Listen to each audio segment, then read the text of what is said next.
There's a reason why I'm on this channel today. And it has to do with the fact that I've been blocked from live streaming on the 15 Minutes of Flame channel. I'm sorry, the Friday Farcast channel. And that has to do with two things. Number one, I was given a strike wrongly, by the way, about using having a video of somebody who has since passed away, and their husband has been basically going through every single video that this person has been associated with, if their name and likeness and image has been associated with it. So I got a strike for that. And that was probably about a month ago. And then just this past week, I was given another strike for disseminating false information about the election. And this is from 2021. Okay, 2021.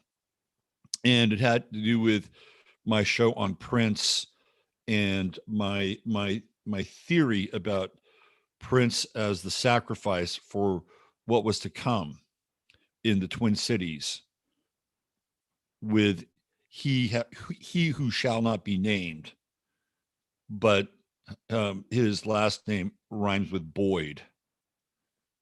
Okay, so now I'm over here on this channel, which is what I was originally going to use this channel for, but I wanted to just make everything central. So this is a very important part, that you need to be able to follow me on 15 Minutes of Flame. Let me repeat that. 15 Minutes of Flame. That is my channel that I stream Tuesday through Thursday on off of my website. Because if this world here collapses, you can still follow me there. For how long? I don't know. But you need to make sure that that website is in your bookmarks, okay? 15 Minutes of Flame. That's ovflame.com. Go there and put it in your bookmark. And I am there Tuesday through Thursday at 9/11. If I have to, I'll be there on Friday. If I have to, I'll be there on Sunday night, okay? So we're in a time now where information is being throttled in a pretty significant way. Okay. I got my posse behind me right here. I got my pussy posse behind me. And we should be in good hands or good paws today. Dani's here, and we're going to bring her on in just a second.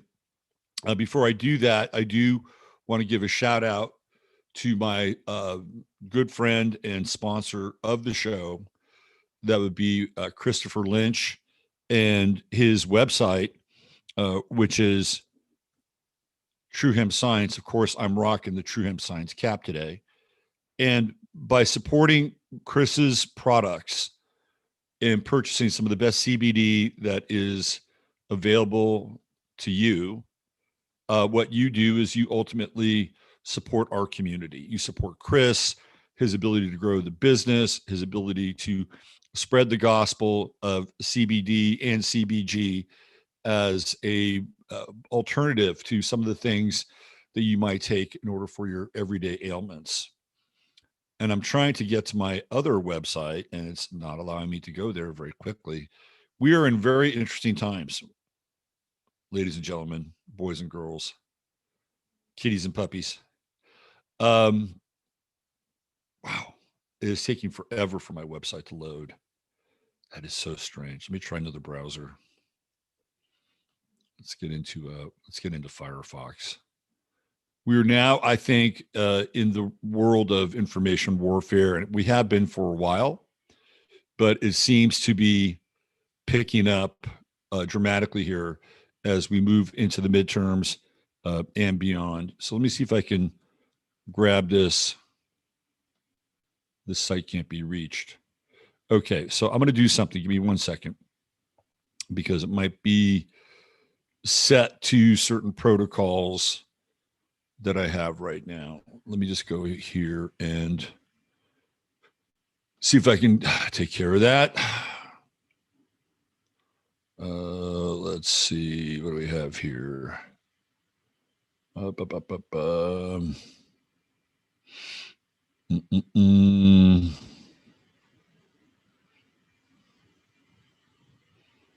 Where are we? Oh, oh. Yeah, right here. All right. Due to the fact that I have my IP blocker on, which is exactly what it was. Thank you, IP blocker, from blocking me from my own website. Ain't life a gas?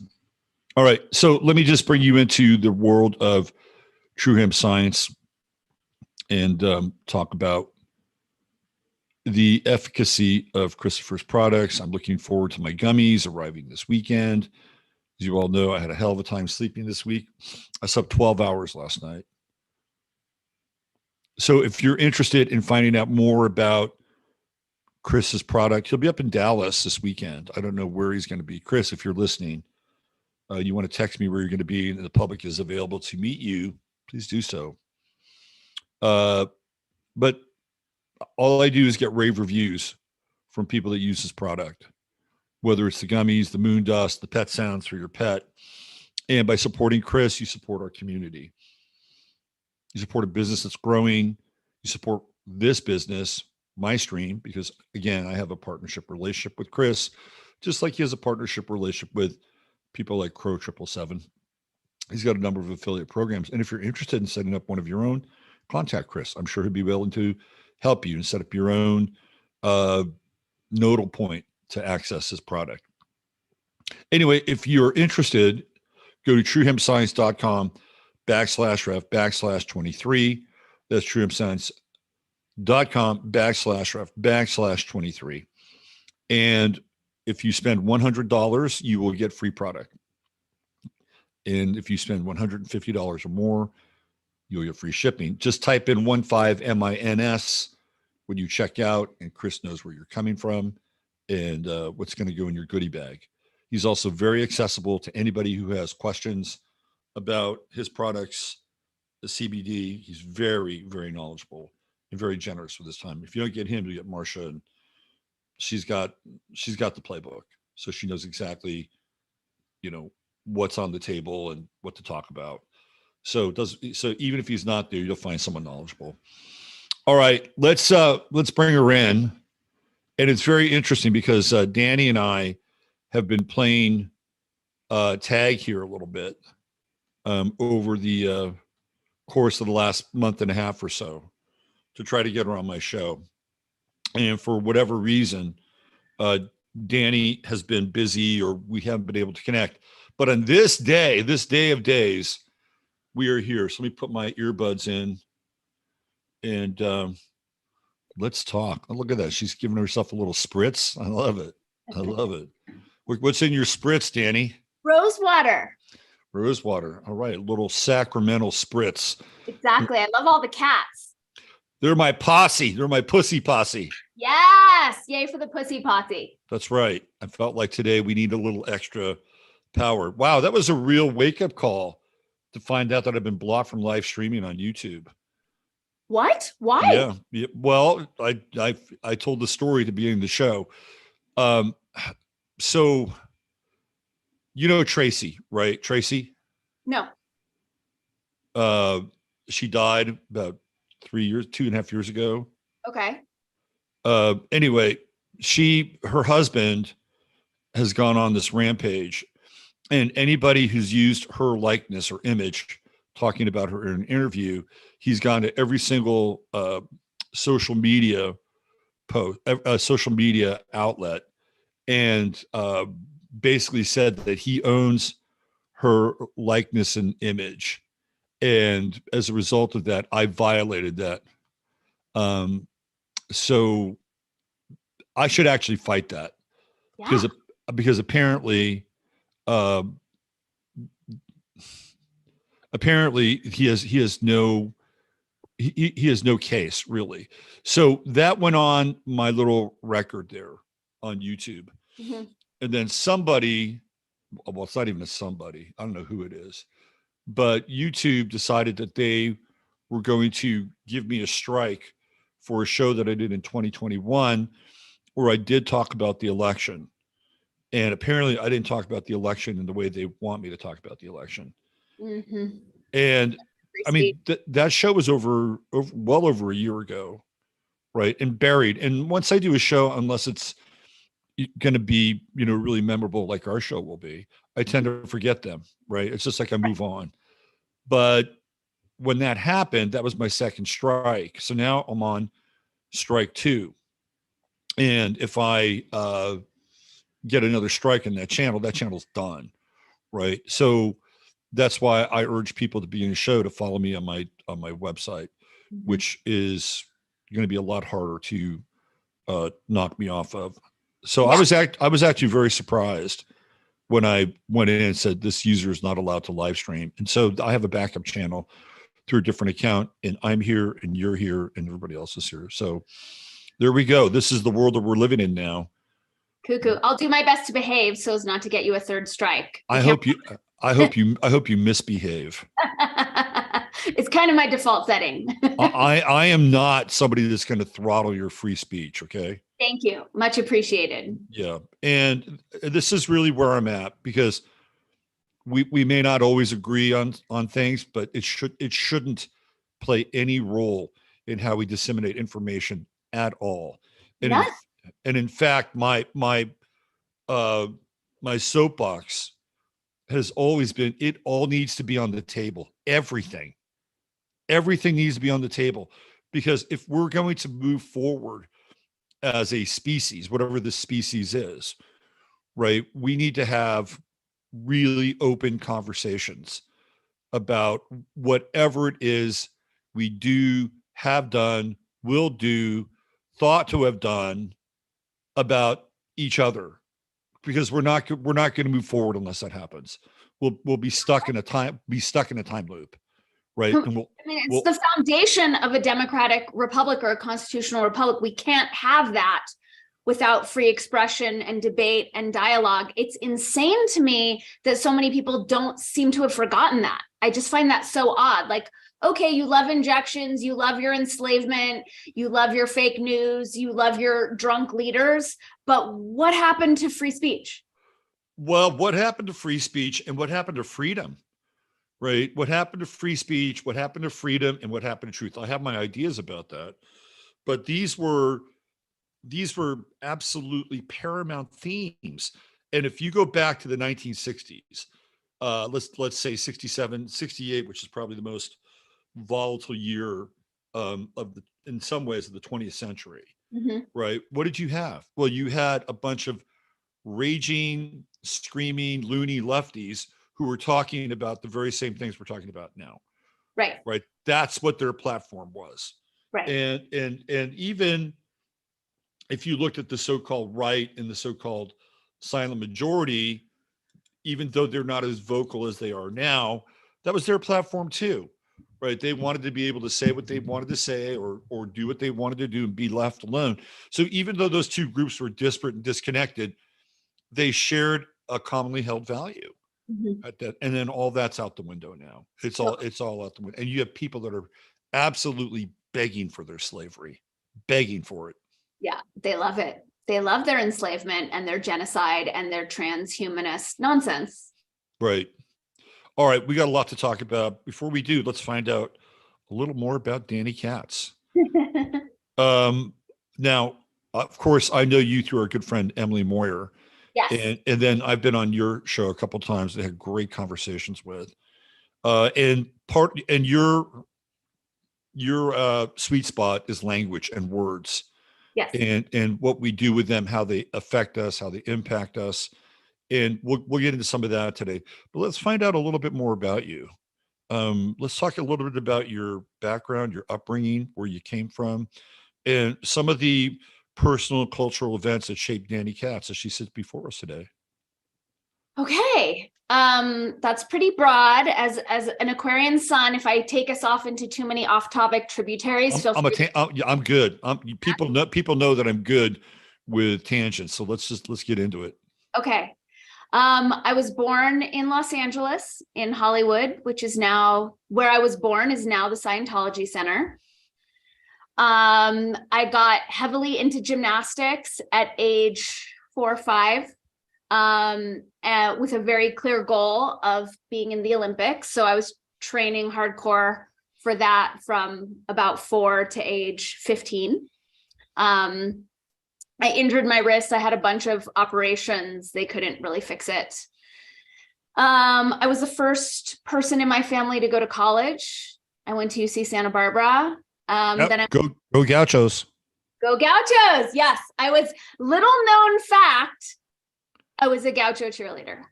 Really? I know, very out of character. But I was, after gymnastics, I was hardcore dancing, and I was in a dance company in LA. And when I went to Santa Barbara, there weren't any contemporary dance classes.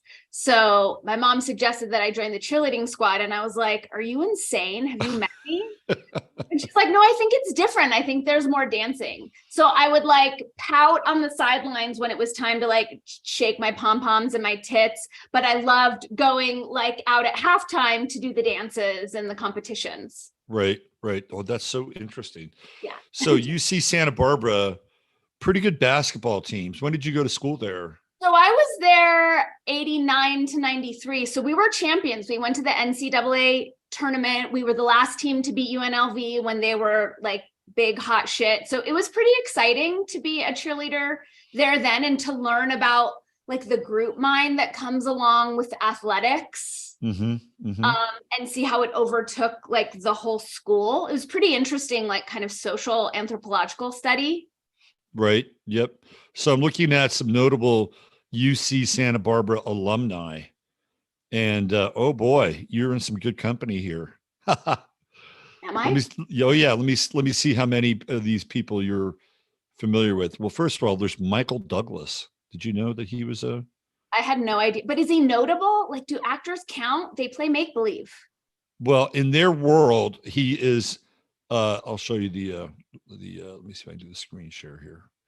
Hold on. What do we got? Let's go back. Yeah. So he is actually like number one. He's like at the top of the hit parade. Okay. So here's some of your alumni. You have Michael Douglas, Cool Jack Johnson, the guy who kind of sings the same song over and over again, but he's enjoyable. Oh, okay. Scott Frank, who's a screenwriter. Harvey Levin, the founder of TMZ, oh wow, is an alumni.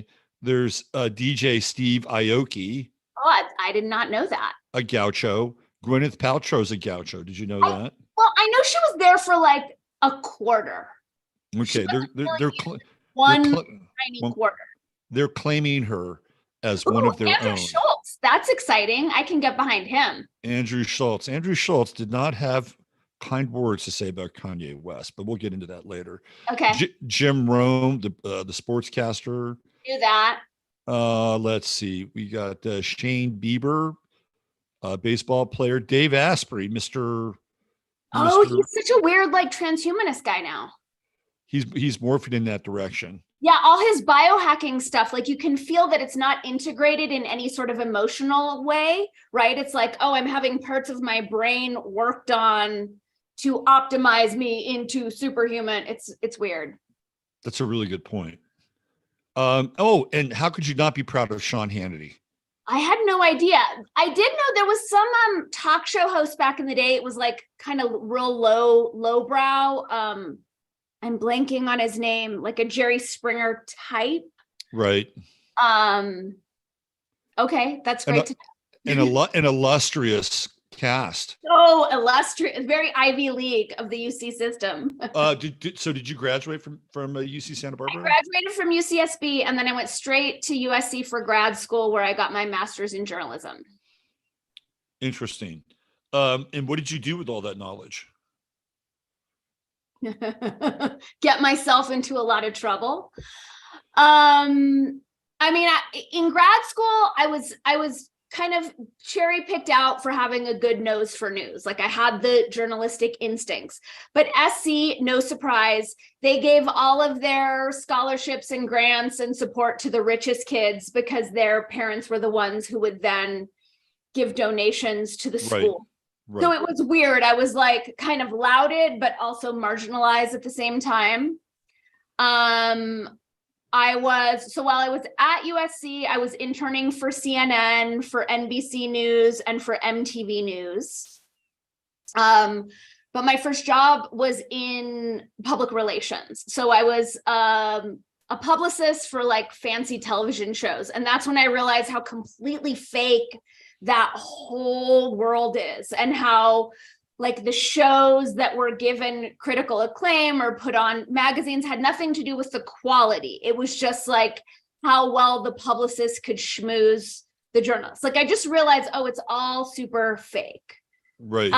So I got super grossed out by that. And then I got into psychedelics. I made it through all of my time at UC Santa Barbara without ever like smoking a joint or trying anything. So I was really late to that. So I got into psychedelics afterwards, and I was like, oh, fuck all of this. This is lame. So I produced a documentary called 20 Dates, and then I hightailed it to Southeast Asia. And then I just traveled for the next bunch of years. I backpacked through Southeast Asia and Central America and India and did like that whole like hippie kind of Saturn return thing. Go find yourself. It was a go find yourself moment. Totally. Yeah. Right. Then I came back, and after 9/11, like as soon as 9/11 happened, I was like, yeah, I'm not buying it. And at that time, I was producing the news for Pacifica's KPFK radio station. Right, which is a sister KPFA in Berkeley, and then connected to whatever they call themselves in Washington. Yeah. Right? Mm-hmm. So Okay. That's where I really learned like how fake everything was, because it was that time that Bush Jr. named the axis of evil, and he put North Korea in it. And I asked my news director, I was like, well, I don't understand. And he's like, here's the phone, call North Korea, figure it out. And so that was when I just started really cluing into like Project for a New American Century and like all of the like layers of collusion that were going on. I was ultimately fired from KPFK when they fired our news director. They brought in a guy who I'm pretty sure was a CIA plant. And I pitched him a 60-second good news segment once a week. And he said, you're fired. You clearly have no idea what we're trying to do here. So wow. This is a little before that. But I remember I'm good friends with Stephen Kent, who plays the didgeridoo. And he had a show on KPFA called Music of the World. Mm-hmm. And he would play music from all over the world. And at some point, this is during the Clinton era. You got to keep this in mind. Mm-hmm. This is during the Clinton era. And the Clinton era basically made a sea change in terms of how news was going to be disseminated through that whole network. Mm-hmm. And even the old 60s lefties that we were talking about earlier, who were all about things like truth and freedom and things like that. Larry Bensky, who was the news director at KPFA, he got fired, right?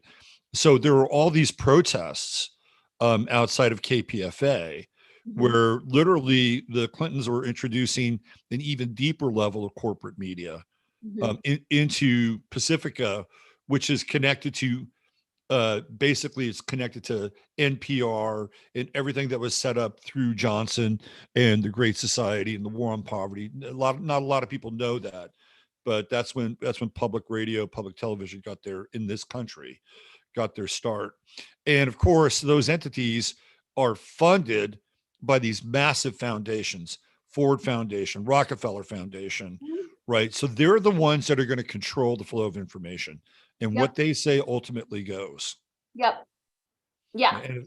And I remember a fellow Aquarian, Alice Walker, showing up in front of the station and giving. And so it was a really interesting time, right? It's like you have this Democratic president who's supposed to stand for all. There were so many illusions about Clinton and Kennedy, going back to the picture where Clinton and Kennedy are in the same picture, right? And in a lot of ways that they were really grooming him on that image. Right. And yet the people that were on the front lines of truth and freedom of speech and all the things that were part of the 60s, which theoretically Clinton was a part of, they're out the door. They're like, see you. We're going to start to control the flow of information. And we don't want you to talk about why North Korea was named as a member of the Axis of Evil. Right. Yeah. Right. Which was because Clinton welched on our treaty. But no, we can't talk about that. Right. So you went through that. You're like, okay, I've seen fake news on like the TV magazine news front, which is I think what you're referring to. Right. And they got awards because they had the better publicist. Then you go into sort of the Pacifica world, and then you realize, well, shit, this is supposed to be real. And what do we see now? We're seeing more fake news, more lies, more illusion. Right. Then what? So there, where do you go from there? Yeah. Well, and it was, I had strong emotional reactions being in both arenas. Like I remember being as a publicist and getting like this shitty Aaron Spelling show on the cover of a magazine. And after I nailed it, I felt so guilty. I called the editor and I'm like, you can't actually put this show on the cover. It's terrible. And he's like, oh, I love you. Like now I'm going to do more for you. And it was just like, I was trying to make it better and I was making it worse. And then after KPFK, I was just realizing like I was becoming like emotionally unhinged. I was angry all the time. I was depressed all the time. It was like my go-to social strategy to like steal everyone's binkies and tell everyone how everything they knew was a lie. And I just realized like, I don't like the person that this is making me. So I took a really big step away from hard news, realizing like, I don't think I have the constitution for this. And that's when I started writing for the LA Weekly. And they had pretty much pinpointed me as a conspiracy theorist from the get-go. And this was like, I think maybe 2002, 2003 is when I started writing for them. But I would mostly write about art, or they call me their nutter butter writer. So anything like fringy, weird, Burning Man, entheogens, breath circles, raw food, like I was the go-to girl for that. So I wasn't covering hard news for LA Weekly, but I was really good friends with my editor who was covering hard news. So when, like Obama was up, I was feeding him all these links and like, you have to pay attention to this and you have to look at this. And I was always marginalized as a nut job. And I realized like these people who have a big responsibility, because the LA Weekly had a huge readership. I wrote for the LA Times and other papers as well, but that's where it was like my go-to. And I could pretty much write for the Weekly about whatever I wanted, wherever I wanted. And I just realized how these journalists didn't do their research. Like they were not willing to look at all the information. And so I learned like how much people's personal biases or their own contracted comfort zones shaped the public discourse and what we were allowed to know. And I found that really disturbing. And like the more that I tried, the more that I was just kind of put into like the you're crazy category. Right. You were marginalized. Yeah, totally. So let me ask you a question. Did you feel like you were on an island at that time, or were there people that understood what you were experiencing and could empathize with what you were going through? It was a little bit of both. So back then we had a community in Topanga Canyon called the Rodeo Grounds. And I was part of that community. That community was a big part of my deprogramming. Ultimately, Monsanto came in with the state and like colluded to get the community out. But that was like, old hippies, my friend James Mathers, who was part of Andy Warhol's crew. So I had community with them to know that I wasn't crazy and that they knew what I knew. There was also this guy, David Jacks. I don't know if you know who he was. He had one of the first conspiracy theory websites. And the way the website was set up is you would go on and it was literally like the night sky with like thousands of tiny dots that were stars. And you didn't know what they were, but you just click a dot and it would be a wormhole of like chemtrails or Tavistock or aliens or, like whatever it was. Mm-hmm. So I also had, he went by David Jacks. He had another name. He ended up dying, but like, I had some friends in that capacity. Within my established journalism circles, no, I was like the lone nut job. Right. I mean, I could only imagine what that would be like, because not only do you threaten their personal worldview, which for a lot of people is kind of mind shattering and life shattering, but you're also threatening their pocketbook. And that's a big deal, right? They're going to remain mute on some of the most important and salient topics in order to get paid. Yep. And unfortunately, that's the way our world has been wired. And we'll talk a little bit more about that as the show goes on. So you were in Aries rising and Aquarian sun. That's what you were doing. You were Yes. You were disruptor. Yes, totally disrupting. So at that time, I was also writing a lot for LA Yoga and Whole Life Times, and they brought me on to Reality Sandwich, like toward the last days that Pinchbeck was there, and they were kind of propping. It was like Charles Eisenstein and I were their golden children, and they're like, we really want to, give you guys a platform. And it was 2012 that I wrote this article, but it came out January of 2013, where I tackled gender reassignment surgery as seen through the lens of the 53rd gene key. And that was incorporating an integral perspective of life evolves to transcend and include every stage that came before it. So if we're chopping off our junk, then we're not transcending and including. And while I, will fight to the death for my fellow brothers and sisters' freedom to do whatever they want, is this really our kindest move? And wouldn't it just make more sense to expand our definitions instead of expecting a small group of people to jump on the pharmaceutical titty and mangle themselves in these specific ways to try to look in a way that they're never going to look? Yeah, that was really controversial take on that part of the gene keys. Yeah. And I've had this discussion with Emily before. Oh, really? And, oh, yeah. And cool. it was, what's his name? Richard Rudd. Richard Rudd. Yeah. And we both came to the conclusion that in many ways, Richard Rudd was indemnifying himself, right, by taking this position. Yeah. So he's like, it's okay. It's the next stage of evolution. Right. Let's all party. Let's all party.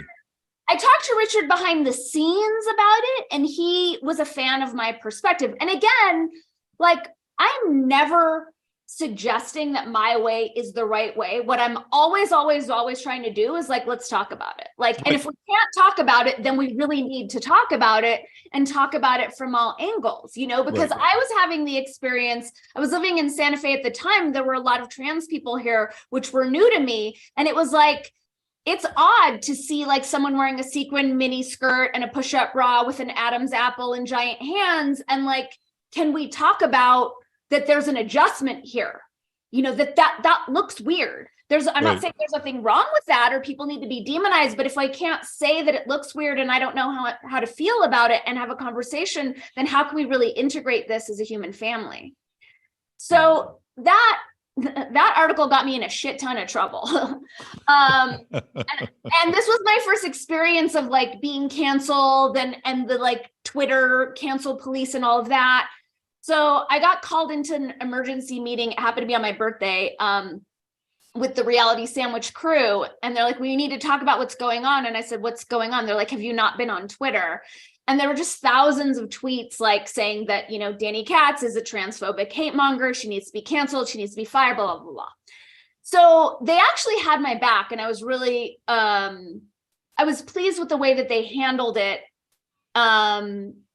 And it put me on thin ice with them. So very soon after that, and I'd had a similar relationship with LA Weekly where it was like I could write about whatever I want to write about whenever I want, which was, I didn't realize at the time what a great blessing that was. So early 2013, Black Lives Matter is starting to come more and more into the fold. And so I pitched a story. I said, well, let's talk about the languaging, because I can guarantee you this is going to create a lot more racism just because of the languaging, Black Lives Matter. And they were like, we can't have you creating any more trouble for us anymore. You're pretty much done here. And And they shut the door and they were like, no, there will be no critiques of Black Lives Matter. And that was pretty much kind of the end of my writing career with Reality Sandwich. And then I just, over, the next few years, I just kept getting pushed out. When I was in Santa Fe, I had a column for Santa Fe Reporter. I'm now banned for life from them. So I've been, very, very clearly pushed out of established journalism, which has me, had me doing things on podcasts with Emily, my podcast.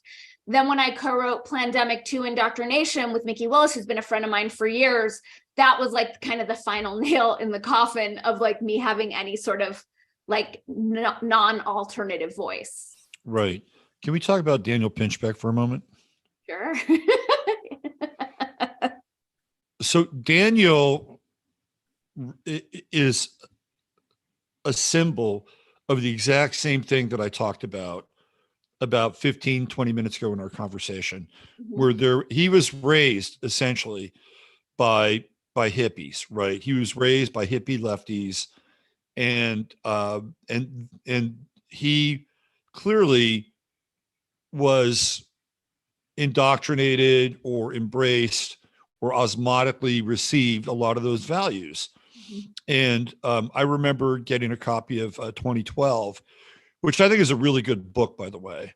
And no matter what you think of Daniel Pinchbeck, I think the writing is excellent. I also think you get to see a lot of his self-indulgence in that book towards the end of the book.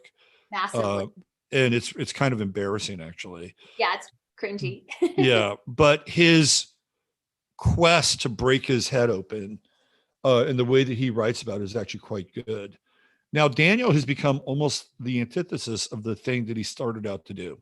I know. Right. And this is what I'm talking about. He just became incredibly mainstream. Now, I don't know if it's because he has a daughter, he's trying to protect her, or this is just the byproduct of a certain form of capitalism that has a lot of asterisks and hooks and caveats that are associated with it. But, I think he turned before the daughter came. Like I experiencing him as doing a complete 180 into like a mind controlled handler of mine before he read. Right. So do you think that he was really conscious of doing that, or was it because sometimes the Borg just reaches in and starts flipping switches on people and they don't even know that they're doing what they're doing? Do you think he was conscious of quote unquote handling you? I don't think so. And again, I want to be clear, I'm guessing because though he and I have had many exchanges, we haven't talked about this one specifically. I first saw it after, because I loved Breaking Open the Head, and I devoured every word of that. I thought it was a beautiful book. I saw Daniel speak a number of times. We shared the same social circle. I would see him at parties. I was really into him. Quetzalcoatl, I was into it until the end when he has his big like breakthrough, and I was like, ooh, it was like, put your dick in your pants, Daniel. Like, we don't need to see this. Right. It's like you have done everything up to this point in the book to disassemble your ego. And at the end of the book, your ego is fucking so big that all you have to do is convince yourself that this beauty who's like probably way above your pay grade is your soulmate. And that's really like the end of that. That's the end of that book. And I'm like, man, you did not get it. No, it struck me as, and I've had this because I've written a bunch of books that haven't ever been published where like, I don't know how to end them or I don't know what to do. And so my sense from just like a literary standpoint was like, he was backed into a corner and had no idea how to end his book. I'm making that up. Like those are the blanks I'm filling in. Right. But yeah, it was a pretty weak ending. And then he just, when he kind of went cuckoo in terms of parroting the globalist narrative around climate hysteria, I just thought this doesn't line up with all of your psychedelic exploration and everything that you've claimed to know. Like this is so incongruous. It's not making sense to me. And then I'd say it was probably like around when Trump was elected, he would start to come after me really hardcore. You're not talking about the right things. Why aren't you talking about this? Why aren't you talking about this? And I realized like that was kind of the through line between my handlers at the time was, all these men in the like yoga new age community telling me what I was supposed to be talking about and what I wasn't allowed to be talking about. And he really lined up. And that's where Mickey and I, you know, our friendship goes way, way, way, way back. But Daniel took to attacking me really publicly on social media, and Mickey would have my back and come in. And then when Mickey was being attacked, like we were kind of the only ones who had each other's back when our supposedly spiritual community started getting all bigoted and hate mongering and weird. So no, I feel like Daniel, like when I watched his interview with RFK, I feel like there's so much inner angst and my guess is that he's being mind controlled and doesn't know it and doesn't understand it and has a lot of like internal conflict is my guess. Have you ever seen the video with him and Jodorowsky? No. Oh, you have to watch it. Okay. So Daniel Pinchbeck seeks out Jodorowsky, who of course is the director of El Topo. Right. Is a very interesting character. And he makes this probably about a 45-minute video. And it's him, they're greeting each other, they're walking. And at one point they're outside and Daniel is smoking a cigarette. And Jodorowsky says, "Why do you smoke? You know, why are you doing that?" Right. Yeah. And so throughout the interview, Daniel is looking for some kind of confirmation from a culture hero. Mm-hmm. And Jodorowsky does tarot. Right. So he does a 3-card tarot. He only uses the major arcana. And Daniel's reading was shitty. Like it was a shitty reading. Like there were cards in there that were not, how shall we say this, based on forward momentum. Okay. Right. And Jodorowsky tolerates Daniel Pinchbeck in that video. Mm-hmm. Because it's like he's going to the Pope.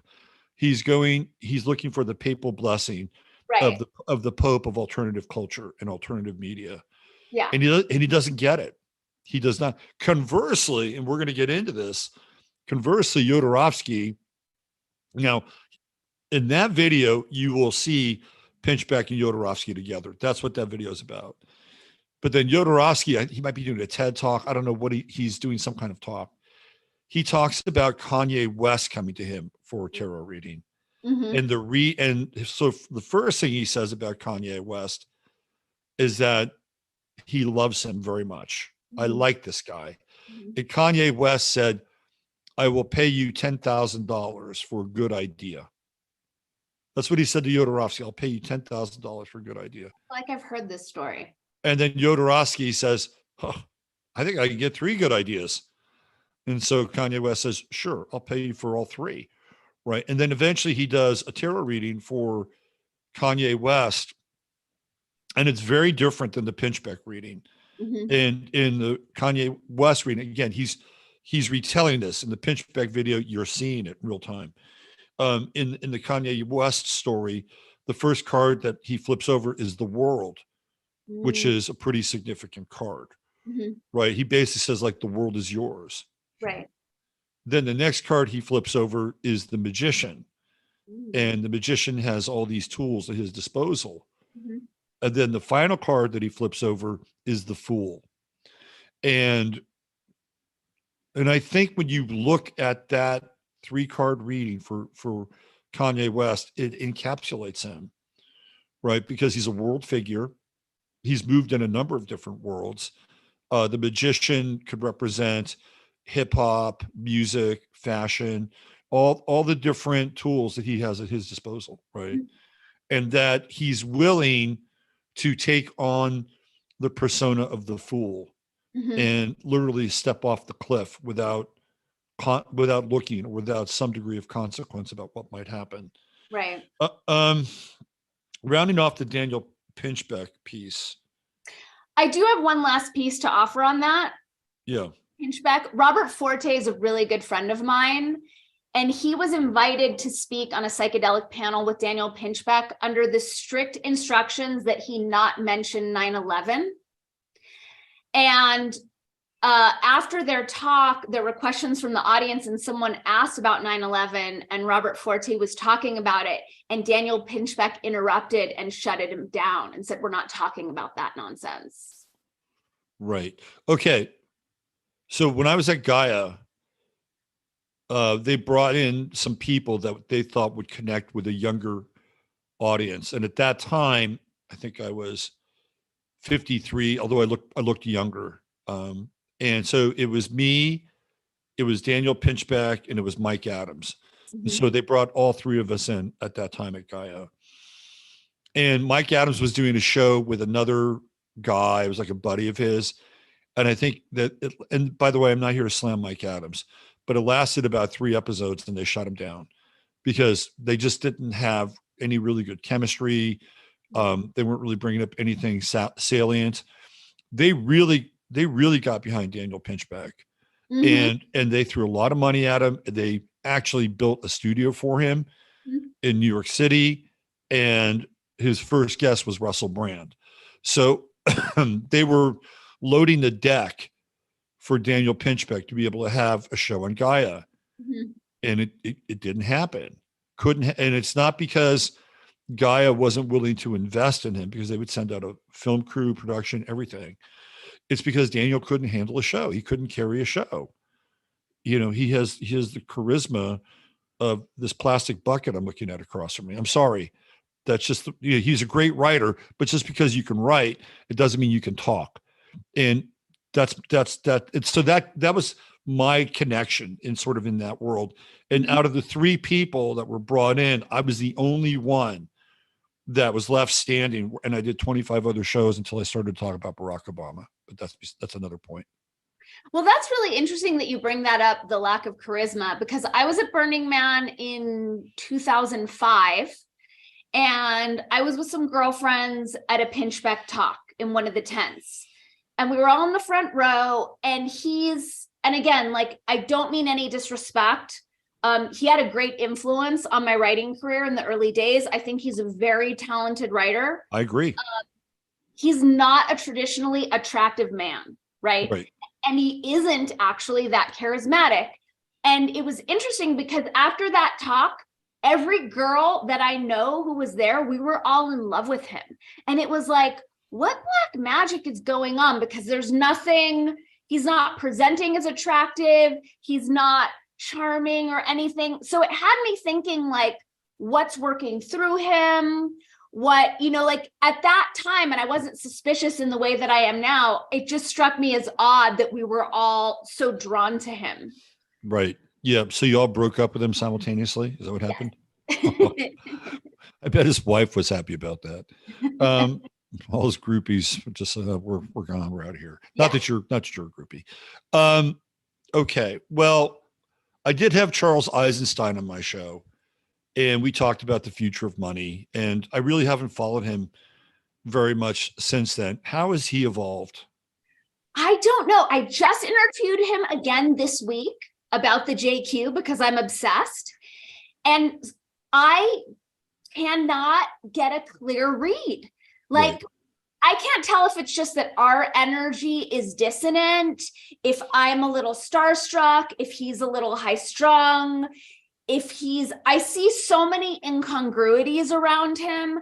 I think his relationship with Aubrey Marcus is a bit suspect. He definitively, both times that I've interviewed him, he will definitively deny the existence of any capital C conspiracy. And I'm like, how can you do that? Like, you've done all of the research, across all the realms to know definitively.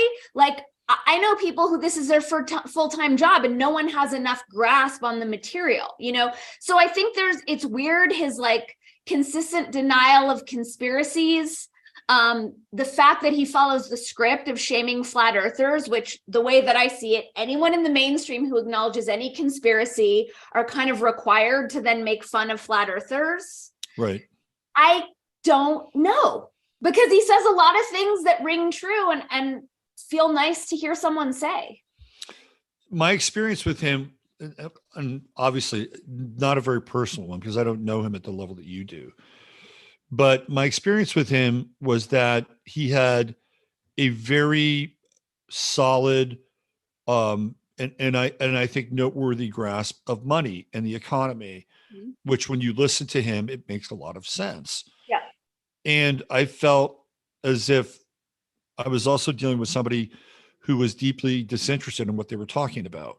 So Right. it's a really weird thing, right? It's like, okay, you have all this knowledge, you put these things together, and I would say, for the most part, it all makes a lot of sense. Right. And yet I feel like you're kind of looking at what you just bought at the grocery store and adding up the receipt.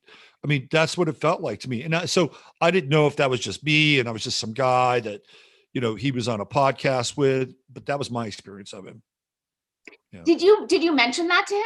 No, I mean, I had him for an hour and at that time, where was I in my kind of podcast sort of style?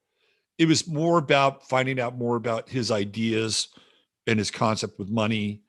If we had had a 2-hour show, maybe I would have talked to him more. But the other guy I had on that show for the first hour was Michael Tellinger. Mm-hmm. And we talked about his whole Ubuntu thing. And I had Michael on a few other times. I'll never forget, for whatever reason, I wound up doing part of that show with Michael in my bathroom. And I don't think it had to do with me going to the bathroom. I think it had to do with me getting closer to the router or something. I don't know what it was, but that was it. That was an interesting, but it was good. I think it's still up there somewhere. Just to be super clear, I am not close to Charles Eisenstein, and just to set the record straight, like our names were always used together at Reality Sandwich when the editors talked to me. So I thought it was odd when I had him on my show for the first time earlier this year. And when we signed on to Zoom, his first thing that he said to me was, "Is it Dani? Is that how you say your name?" And I thought, oh, that's interesting. He doesn't know who I am. Okay, like that's certainly possible. He also doesn't know how to say my name because like it's not that hard. Like there are women named Dani. There aren't women named Dani. Like he didn't do any research on me. I'm like, okay, that's all possible. I find it a bit of a stretch, but okay. And then I just interviewed him again this week. And the first thing he said when he hopped on, he's like, "Oh, do I pronounce it Dani?" And I'm like, what the fuck? So do you think he's one of these ivory tower types who's just so like in their head that everything else is really peripheral? Or do you think he's just another intellectual narcissist? Like, where does he chime in on that? I think it could be either one of those, or it could be an MK thing, because I've had multiple people say like, oh yeah, that's what they do. Like that's a technique to like throw you off before an interview to make it seem like, oh, I have no idea who you are. Right. And like I said, I am suspect of his relationship with Aubrey Marcus. And he definitely shows up on shows quite differently with Aubrey and Daniel Schmachtenberger and all the other people who are in on it than he's shown up with me. And I don't know. I have no idea. Okay. So we're going to transition fairly quickly here to Kyrie and Kanye. Mm-hmm. But before we do that, there's a couple pieces I want to cover. One is Aubrey Marcus. Who is he? Why do people constellate around him? And then I have a follow-up question around that. Go ahead. Okay, so I'm not the expert. I definitely recommend Matthew North's video that he did on Joe Rogan. Is Matthew North still alive? No. He's not alive. No. And he ceased to be alive shortly after that video came out. And after that video came out, we have never seen Aubrey Marcus and Joe Rogan together. Right. Right. So Aubrey, I mean, very similar to Daniel Schmachtenberger. They're these like kind of meaty guys who make their way into culture through biohacking, through nootropics, right? So through supplements that affect the brain.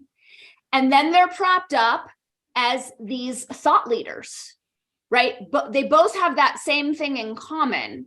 And he has the Joe Rogan adjacent thing. He has the people on his show who are all part of it.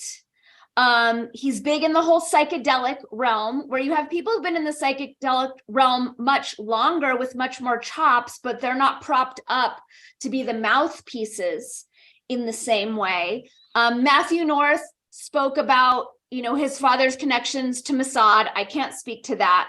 I know he was in a big accident, so you could see how his nose is messed up in all these pictures. And Emily and I did a couple shows on this. Like, he was drastically different after that accident. The other thing that's really interesting, and I've, done a little diving into his background, there's very little information about Aubrey Marcus. Mm-hmm. Like, that doesn't really share a lot about, like, where he grew up, but you really don't know a whole lot about it, right? No. It's a very interesting scrub in terms of his background. And you'll find the exact same scrub on Daniel Schmachtenberger, who's this parallel thing. So Schmachtenberger had his nootropic. You can't find any information on him. Now he's being propped up as a thought leader by the exact same people. Right. And his company is called On It. Yep. Right. On It. And by the way, On It is one of the products that is, I think, either manufactured and or distributed and marketed by Unilever. Oh. And Unilever just came out, the CEO of Unilever came out about 6 weeks ago and basically said, we don't care if you think we're woke. We don't care if you think that our pursuit of diversity, inclusion, and equity is a deal killer for us as a corporation. We stand by this. And he said that in the same room as Larry Fink from BlackRock. So On It is part of the Unilever family. That's very significant. That feels extremely significant. So Aubrey, he and Charles just led this festival. It's this, I think it was called Arcadia with a K. Mm-hmm. And it's some like psychedelic festival where you have to apply to be a part of it, and you don't know what psychedelics they're going to give you. But I see it as all being part of this like kind of Jamie Wheel ethical cult, like all tied into the same ops that brought psychedelics to America from the get-go through Sandoz and the Nazis. I just see it picking up the same thing, and like, what a great way to mind control people when you have access to their psychedelics and are programming them when they're in that very nimble state. Right. So you can also see, as we move deeper into the protocols of the World Economic Forum, that almost in a parallel track, Oregon is decriminalizing psilocybin. Mm-hmm. There's been a kind of a groundswell movement for microdosing, right? And you can start to see all these things now begin to emerge. And there's this one woman who writes from one of the British rags, and she's always left-leaning WEF. I mean, you could just set your clock by what she's going to talk about. But then she does a piece on the potential efficacy for mental health in psilocybin, right? There's no mistake that these two worlds are starting to merge, right? By design. By design, absolutely. Yeah. And so I see Aubrey Marcus is being put as a figurehead for that. And then I'm guessing, like my guess is that they tapped Einstein, who I'm guessing was free, was independent, was working for the forces of good. And I feel like when he was slammed as an anti-Semite and as a, anti-vaxxer and all of that, it was very easy to absorb him, right, by these people who had his back and were lauding his courage and plying him with God knows what psychedelics.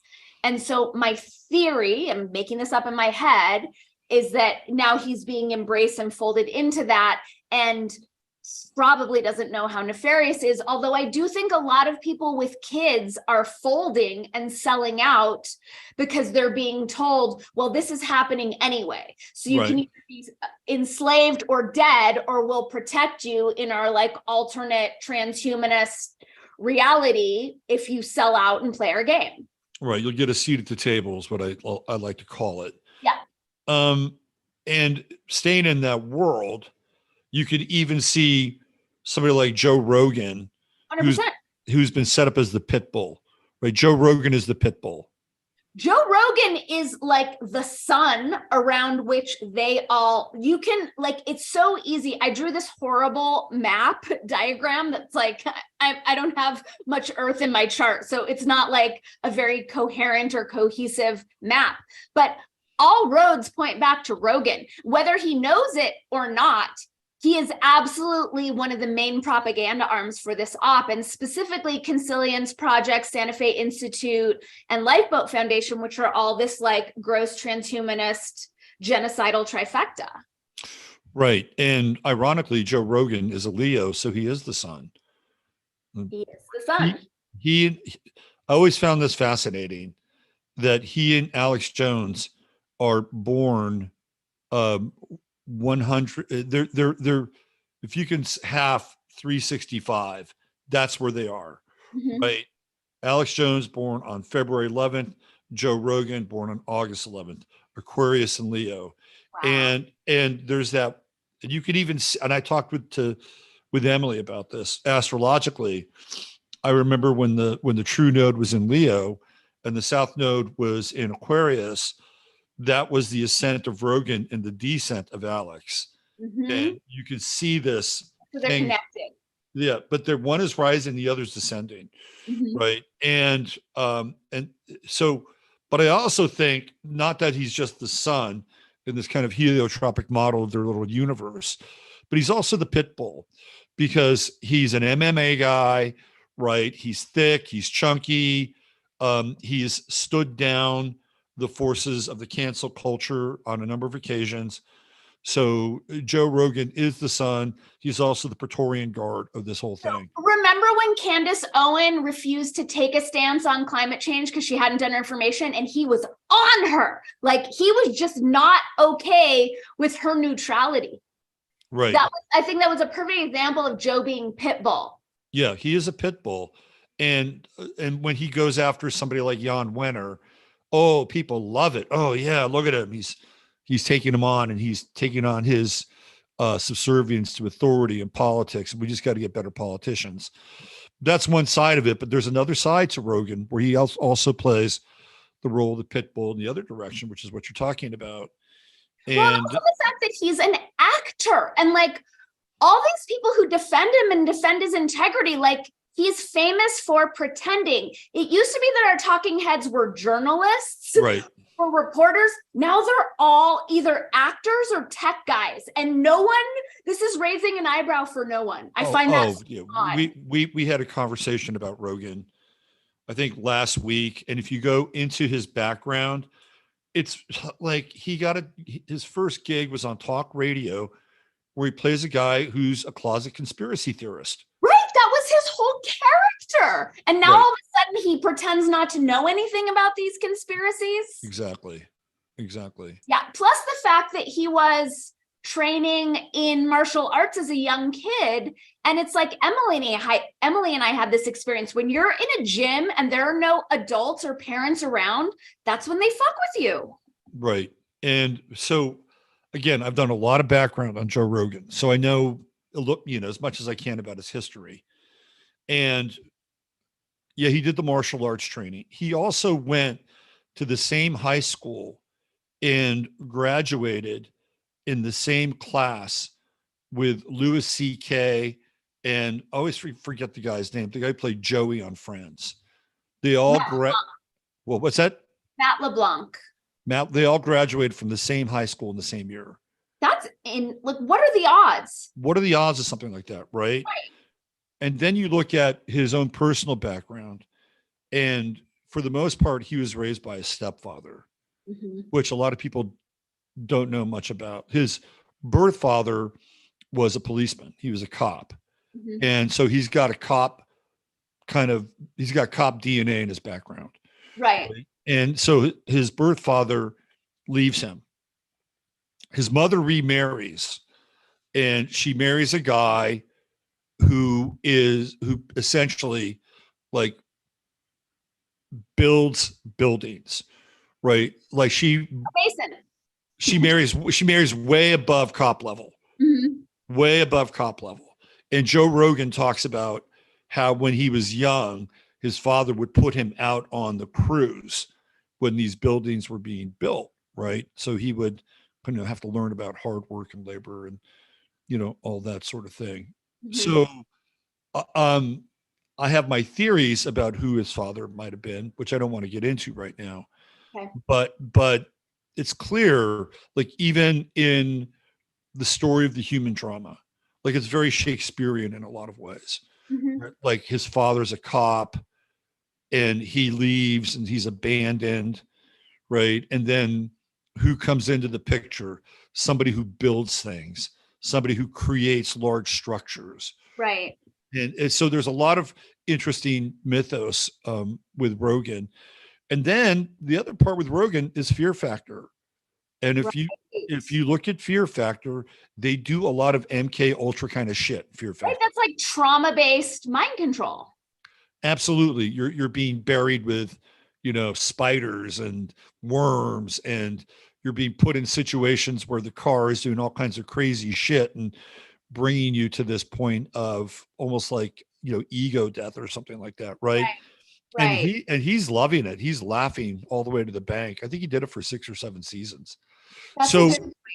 yeah, and um He's also like the channel through which a lot of people who are involved in this op that Emily and I have been covering really intensely for the past 3 years, he gives them their intro. He's the one who gave us Eric Weinstein, Brett Weinstein, Jordan Peterson, Daniel right. Schmachtenberger. Like all these people were introduced to the public through Rogan. Through Rogan, right? And what is it, the dark web, or whatever they call The themselves, intellectual dark web. intellectual dark web. Like, they're all in on it. Like it's They're all in on it. yeah, it's so manufactured and so it seems very clear to me. Right. I totally agree with you. All right, so let's make a bit of a pivot here. And but before we make the pivot, I want to ask you a little bit about your relationship with language and words, because that's a big part of your work. And I've told this story before. When I was in college, I had a girlfriend who was a feminist, Mhm. and she was the sweetest, nicest, kindest feminist you'll ever meet, Mhm. right? But she had principles. And one of the things she talked about was language and the use of words. And there may be people out there who may poo-poo me on this, but that's one thing that I got out of my relationship with her was language, words, and context. And I began to pay a lot more attention to how words were either used, misused, weaponized, or deplatformed. Mhm. So let's talk a little bit about that and your relationship with language. Okay. I've told this story before, so apologies for anyone who's hearing me repeat it. But I was always a writer. Even as a little kid, I was writing stories. Then when I was writing for the Weekly, I was also writing for Vice, Teen Vogue, LA Yoga. Like I was always writing. And when you're a journalist, you're on deadline, so you're writing fast, right? So my days were just words, words, words, words, words.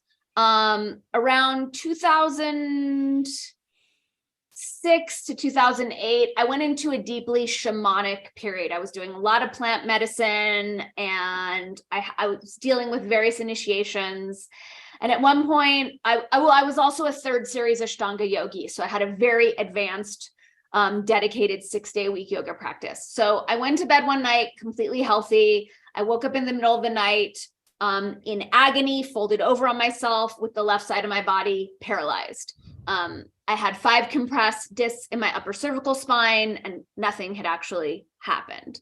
But I spent a month on the couch because I couldn't do anything, and I was just reading. So I would go to my bookshelf, grab a book, read it, grab another one. So I found this book called Hidden Language Codes by R. Neville Johnson. I'd never seen the book before. I don't know how it arrived in my library. And it was about a man who was shot point blank in the chest 6 times. He died for a few minutes. And while he was dead, he downloaded these languaging codes that allowed him to see how language was programming reality and the frequencies that were encoded. So after I read this book, I could see the languaging codes. And since I was working with words still all day, every day, it just invited me into a more multidimensional relationship with language that I tried to stave off for a really long time. And ultimately, it was just like very obvious that language was inviting me to be a kind of custodian to help unpack it in a specific way. So that's where it all began. Yeah. And if you could sum up the epiphany or revelation that you had about language in a reasonable few sentences or short paragraph, what would it be? I was able to see with my eyes and understand and know how every word was programming the people involved in the exchange and reality at large. So I was able to see how language functions as a reality programming tool. And at first it was really startling because I was still the Nutter Butter writer. So I would cover, like talks by mystics or coaches or, those people. And I would go to these talks and I would see the words come out of their mouth and I would watch them disempower and shut down the audience. Even though they had no idea that's what was happening. Interesting. And so do you think that that use of language was intentional or was just a regurgitation of things that they've heard and had that effect? I think it was a combination. I think most of the time it was unconscious. And I think sometimes it was like a marketing trick to get people into a state of feeling desperate so that they would throw down a ridiculous amount of money to be rescued by the people doing the talks. So did this ever lead you into NLP, the study of No, NLP? which is so weird because people say that to me all the time and I know it exists and I have had zero authentic inclination to study it, to read about it, to learn about it at all. Yeah, NLP is very interesting to say the least, right? It's getting people to do what you want them to do, right? Through language, right? All right, thanks for filling us in on that. Let's move forward here, and with the majority of the show, let's talk about what's been going on with Kanye West, and then now we have Kyrie Irving, who over the last 24 hours had to cough up $500,000 to the ADL,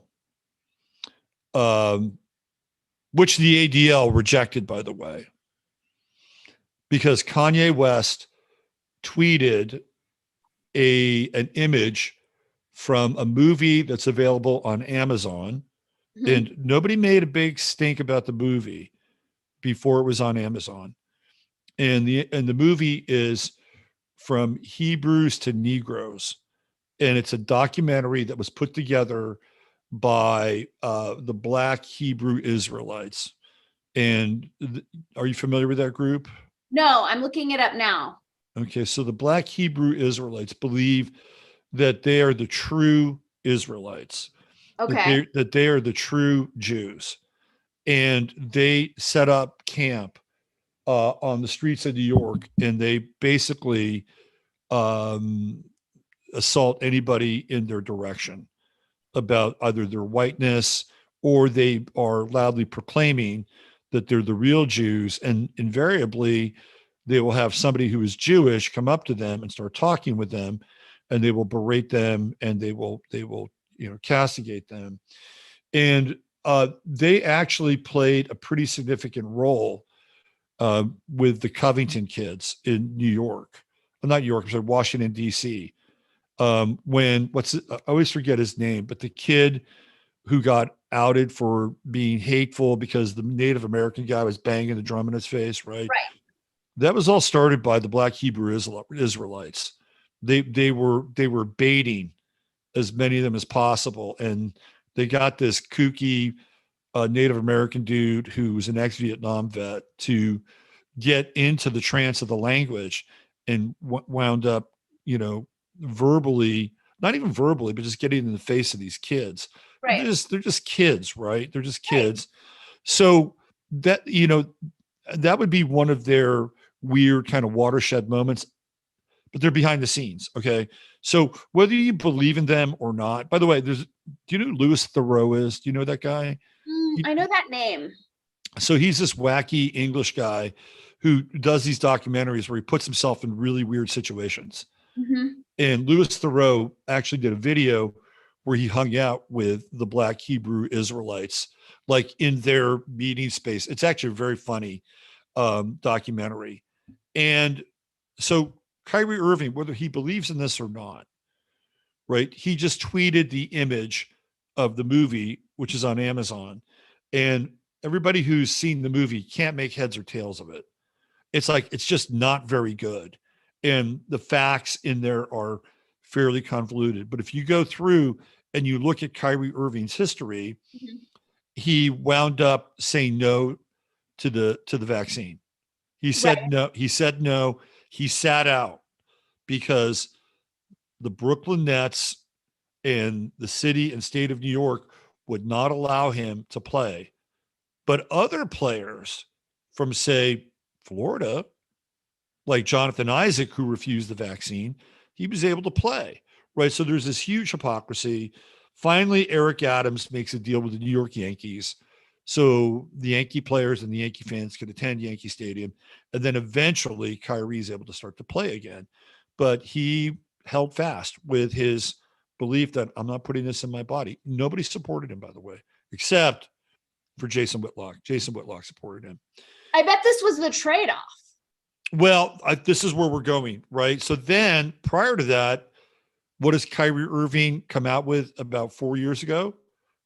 He's a flat earther, right? That's his thing. He starts to tweet about flat earth. And then he had a tweet about Alex Jones about a month ago, right? So now all these things are starting to kind of line up with Kyrie Irving. And if you look at Kyrie Irving's background, it's fairly interesting. First of all, he's born in Australia. So he's not even born on American soil. And the other thing is that he is part Native American. So he's got, quote unquote, Indian blood in him. So he's not even like a dyed in the wool, quote unquote, black person. He's mixed. He has mixed origin. Mm-hmm. So let me show you. I have some images here of Kyrie Irving. And what's interesting about Kyrie is that he goes through this period where he's flashing a lot of Illuminati signs, right? And but it's only one period. And I'm going to get into that period here. So I'll give you a visual of Kyrie if you haven't seen him. I just looked at the Wikipedia page for this documentary. It looks fake. Like there's no information on the production company. There's no information on who funded it. It just looks like something that was just slapped together and put up. Right. And Jason Whitlock, whom I respect, he tried to sit through about 60 minutes of it. He said it was trash. Yeah. So it was a trash documentary. So here we have Kyrie. Have you ever done this, Robert? Have you ever just been hanging out and done this finger thing over your eye? Oh, all the time. Right. All the time. Come on, it's underrated. Resting posture. So, but what's interesting about this and this and this is that you'll notice that they all take place when he's a member of a particular team. That team is the Cleveland Cavaliers with LeBron James. Oh. So once Kyrie moves out of LeBron's orbit, you don't see him in any other uniforms doing that. You even get it with does LeBron have something to do with this? So look at this. He's even got that, right? Uh-huh. So does LeBron have something to do with this? He's got a little bit there with the Celtics, it looks like. But I do think LeBron has something to do with it. Absolutely. 100%. Okay. 100%. I believe LeBron James is a member of Boule. He's even got the Boule tattoo on his chest. Okay. Which I believe is the same tattoo that George Floyd had, if I'm not mistaken. Anyway. What is the origin of Boule? Oh, well, that goes back to the origins of the NAACP. Is it a Masonic thing? Is it an Illuminati thing? Well, it's a Masonic thing, but it was started by a group of light-skinned, quote unquote, Black Americans, although I'm not sure if they're completely American in origin. And one of the founding members of Boule is W.E.B. Du Bois. Okay. And W.E.B. Du Bois is the figurehead of the NAACP. Mm-hmm. And there was not one, quote unquote, Black American or Negro who founded the NAACP. So you see this confluence between the two. Right. And this is where we have the marriage of the one group who will create the infrastructure and another group who will create the membership. And it is through the two of them that we will have a culture of grievance. Mm-hmm. And this is all documented. It's all documented. I'm not saying anything that is speculative or conspiratorial. Mm-hmm. But those are the roots of Boule. And W.E.B. Du Bois is one of the founding members of it.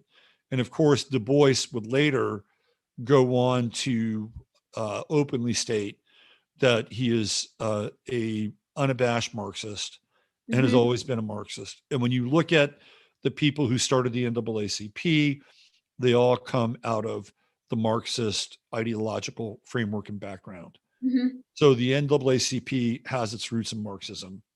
And it just so happens that out of the three people that are associated with starting the NAACP, the sort of the figurehead or the central figure also happens to be Jewish, right? So now we have this very interesting kind of shotgun marriage of the NAACP, Boule, and the beginning of the culture of grievance, which has been a part of the American story for a very, very, very long time. Right. So this is what we're dealing with now. So Kyrie, just to get people caught up here. My gut is that Kyrie's penance for not taking the injection was, now you got to post this and take this anti-Semitic stance to push this agenda of this Black Jew war that they're really pushing hard right now. So I think that there could be some truth to that. Kyrie Irving is an Aries. Mm-hmm. And Aries are unapologetic. And could he be making a deal? Maybe, but I've just seen him consistently. And like, I follow basketball and sports, and Kyrie Irving is not a great teammate. He's a great player. He's not a great teammate. Why? He's look, there's a lot of Aries out there.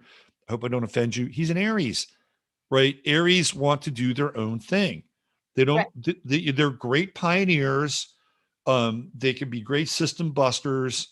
They can be trailblazers, but they don't always make great leaders because too impulsive, impatient. They're too impulsive. They're too impatient, and they don't understand the language of diplomacy. And so they finally made him apologize. And let me throw this right there. These forced apologies create more antagonism.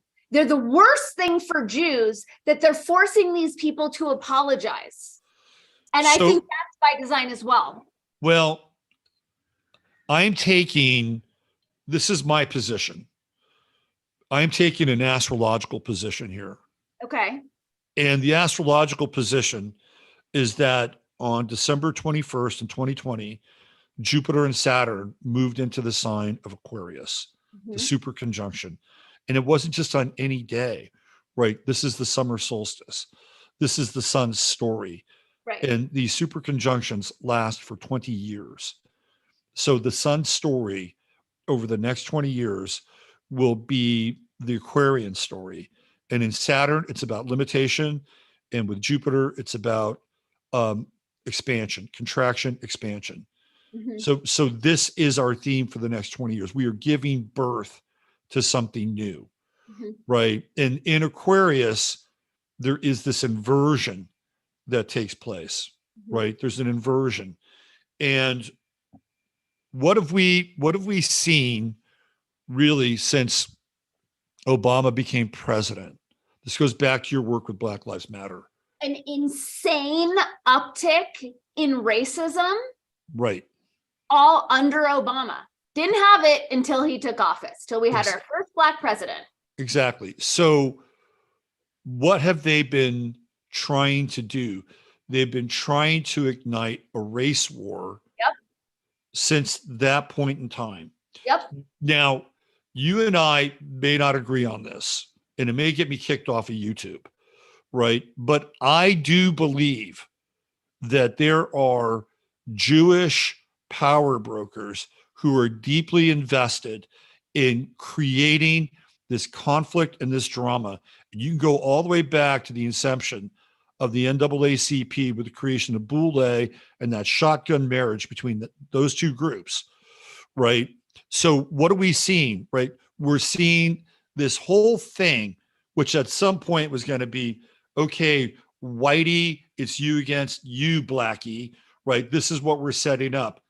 Now, all of a sudden, the script is changing. Right. The script is changing. And now we're looking at Kyrie Irving and Kanye. And poor Kanye, he goes through his own thing, which we'll talk about. And I think Kanye has done the sacrifices. I think Kanye has been through the rituals. I also think Kanye has been handled to the hilt. Oh, yeah. And he's still being handled to the hilt. This is all theater. It is theater. And I think, and this is just my 2 cents here, because I'm tracking where all this is going, is that the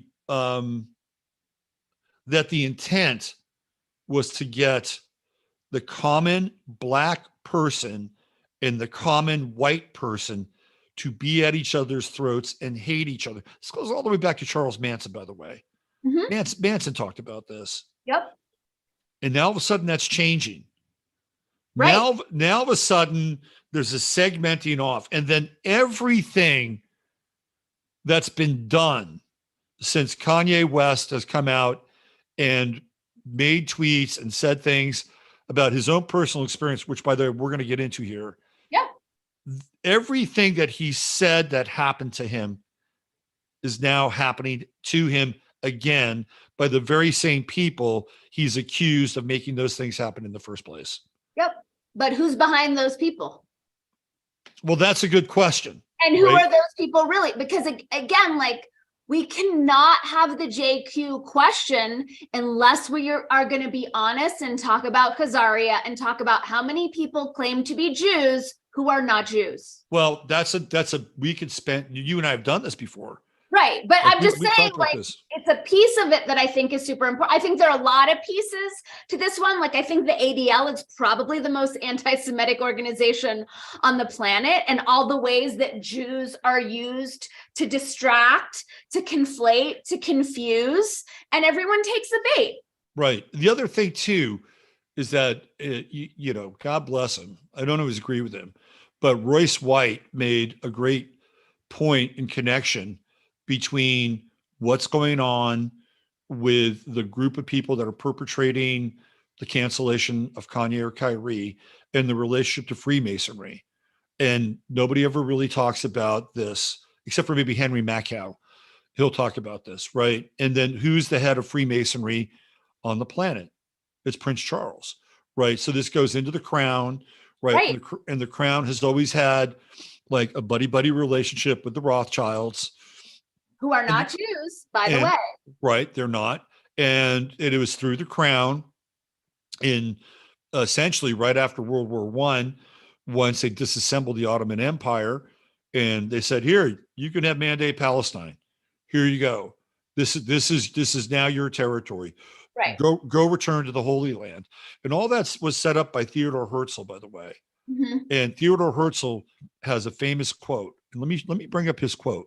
I can even have it on my computer, so I don't even have to search for it.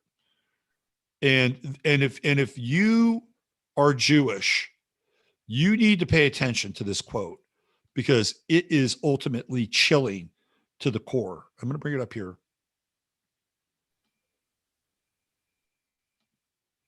Let me get rid of this share. We'll go back to Kyrie. This is Theodore Herzl, who approached the English to get the Americans into World War I so they could win. And as a result, slice and dice the borders, remove the Ottoman Empire, call it Turkey, and then gain possession of Mandate Palestine. If whole branches of Jews must be destroyed, it is worth it, as long as a Jewish state in Palestine is created. This is the father of Zionism, Theodore Herzl. Just let that quote sink in. But I think I think it's important, and I also think it's important that Jewishness and Judaism has been purposely conflated with Zionism. And I agree. The same thing. The state of Israel, as far as I'm concerned, is not a Jewish state. It doesn't represent the Jewish people, right? It uses Judaism as a tool to protect, to divide, to deflect. But that conflation of Zionism with Judaism and Jews is a big part of the problem from my perspective. Well, listen, you and I agree on that. We agree on that. And even Arthur Kessler talks about this in the 13th Tribe. And Arthur Kessler was an avowed Zionist. And he was part of the Zionist Congress. And he did his research and he said, no, I'm good. I'm tapping out. Right. It's a hard no. I mean, look at the timeline of what's gone on with Kanye. We had Rashida Tlaib give a speech calling out Israel as an apartheid state and being lambasted as an anti-Semite. She never mentioned Judaism. She never mentioned Jew, right? So right there, we have, again, the ADL, the anti-Semitic group that it is, riling up the media to attack her. Then in a very short time, you have this PayPal thing, right? And in the wake of the PayPal thing, maybe even the same day, you have Candace Owens announcing her new payment platform, Glorify, right? That same week, Candace Owens shows up with Kanye West at Fashion Week in their White Lives Matter shirts. That's not a Candace. I've never seen Candace at Fashion Week or in that realm, right? Then in a very short time, you have Kanye putting up his, death con on Jews, and all of a sudden getting kicked off of Chase Manhattan, where less than a week before his partner in art actions is promoting Glorify. So what a great way to drive traffic to this. I agree. And, and I had this conversation with Emily about Candace Owens handling Kanye West. Right. And I don't think that that's out of the question at all. I mean, it's just a little bit too convenient that he gets thrown off of Chase. And by the way, I don't think he should have. People are allowed to be anti-Semitic. People are allowed to hate whoever they want, say hateful things. Like, I am all for free speech. But I just think it's interesting how the timing of all of those things, so super convenient. I think we're in a place that is, again, conversation needs to be on the table, right? Whatever this is. Yeah. Because when you get into a group like Chabad, who are theoretically, very observant Jews, right? And you drill down into Chabad, and then you begin to find Jared Kushner, and you begin to find all these strange characters, right? I don't know if you remember, but I think it might have been around 2014. There was a big shooting in India at Chabad Temple. I don't know if you remember that. Two of the big shootings that happened under Trump's watch were at Chabad temples. One was in Pittsburgh and the other was in Poway, California. And Chabad is very interesting group, and they have very interesting views on the world and the universe. Okay, so that's a whole separate. So within the Jewish world, there are layers of people, belief, faith, this idea of prophet, like the prophetic vision of theoretically, who Jews are supposed to be. Like when you go deeply into Chabad, you get into, the Tikkun Olam, which is, the world will be in a place of such depravity that there will be a cleansing of the world, and only the most pure and godlike will remain. And again, I am not fabricating anything, that, each Jew who is alive will have 2,000 Gentiles serve them. This is part of that prophecy, right?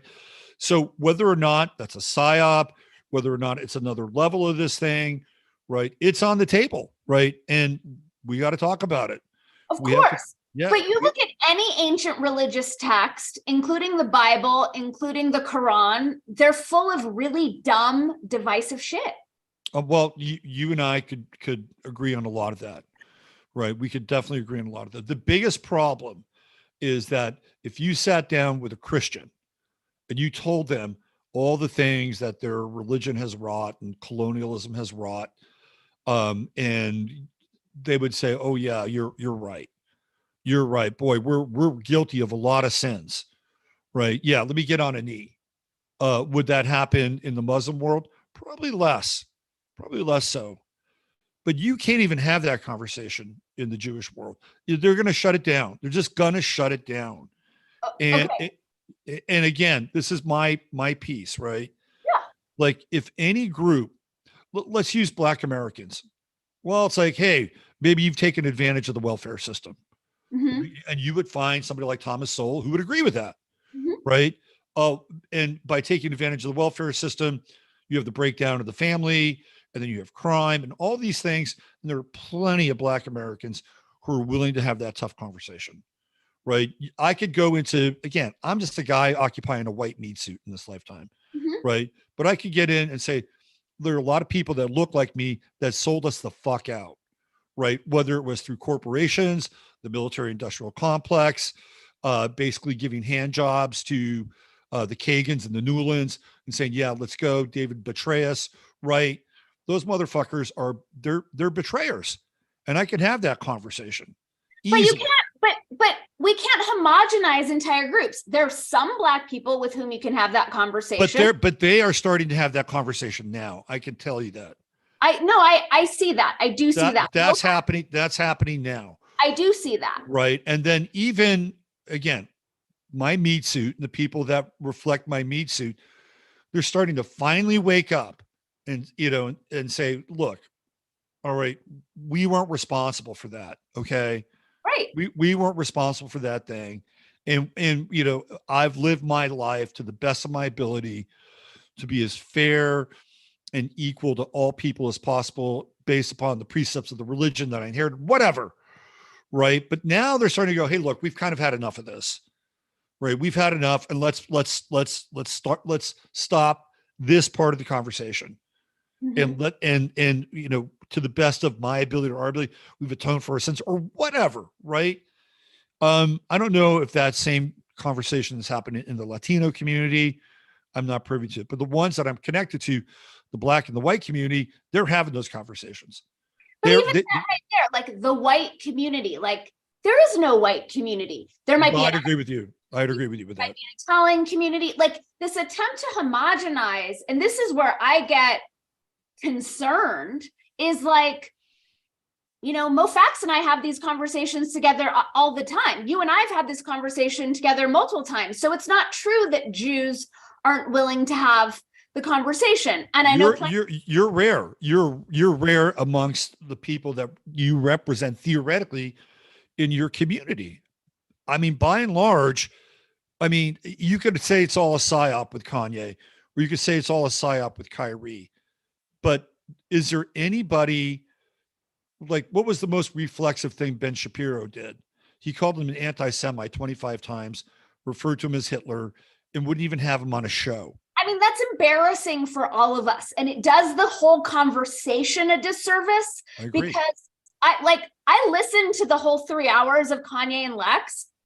I agreed with 99% of everything that Kanye said. We have to have these conversations. So when we're shutting people down by slapping them with labels, anti-Semite, Hitler, we're doing ourselves a disservice. And this is where, again, there's so many psyops going on around Jews within the Jewish community that I don't think Jews are even aware of. I'd agree with that. The fact that Jews are a protected class, that you're not allowed to deny the Holocaust on certain free speech platforms, I think it's ridiculous and infantilizing. I will protect anyone's right to deny the Holocaust. I don't give a shit if you don't think the Holocaust existed. That's your right, you know? So I think all of that, but Ben Shapiro is part of it. All these famous people are part of it. I think the primary piece that I disagreed with Kanye on, and as I said, I've been talking behind the scenes with Mo Fax about this, is like, I grew up in Los Angeles, right? Remember, Jesse Jackson called New York Hymie Town. Right. LA is probably Hymie Town too, right? It's probably where the most Jews live, is on these coasts. Yep. And I can tell you, as someone who's been in media my entire adult life, I've written scripts, you know, is that these gatekeepers, these agents, these producers, these managers who, yes, they do happen to be Jewish, in the same way that in LA, most of the people who worked on my car were Armenian.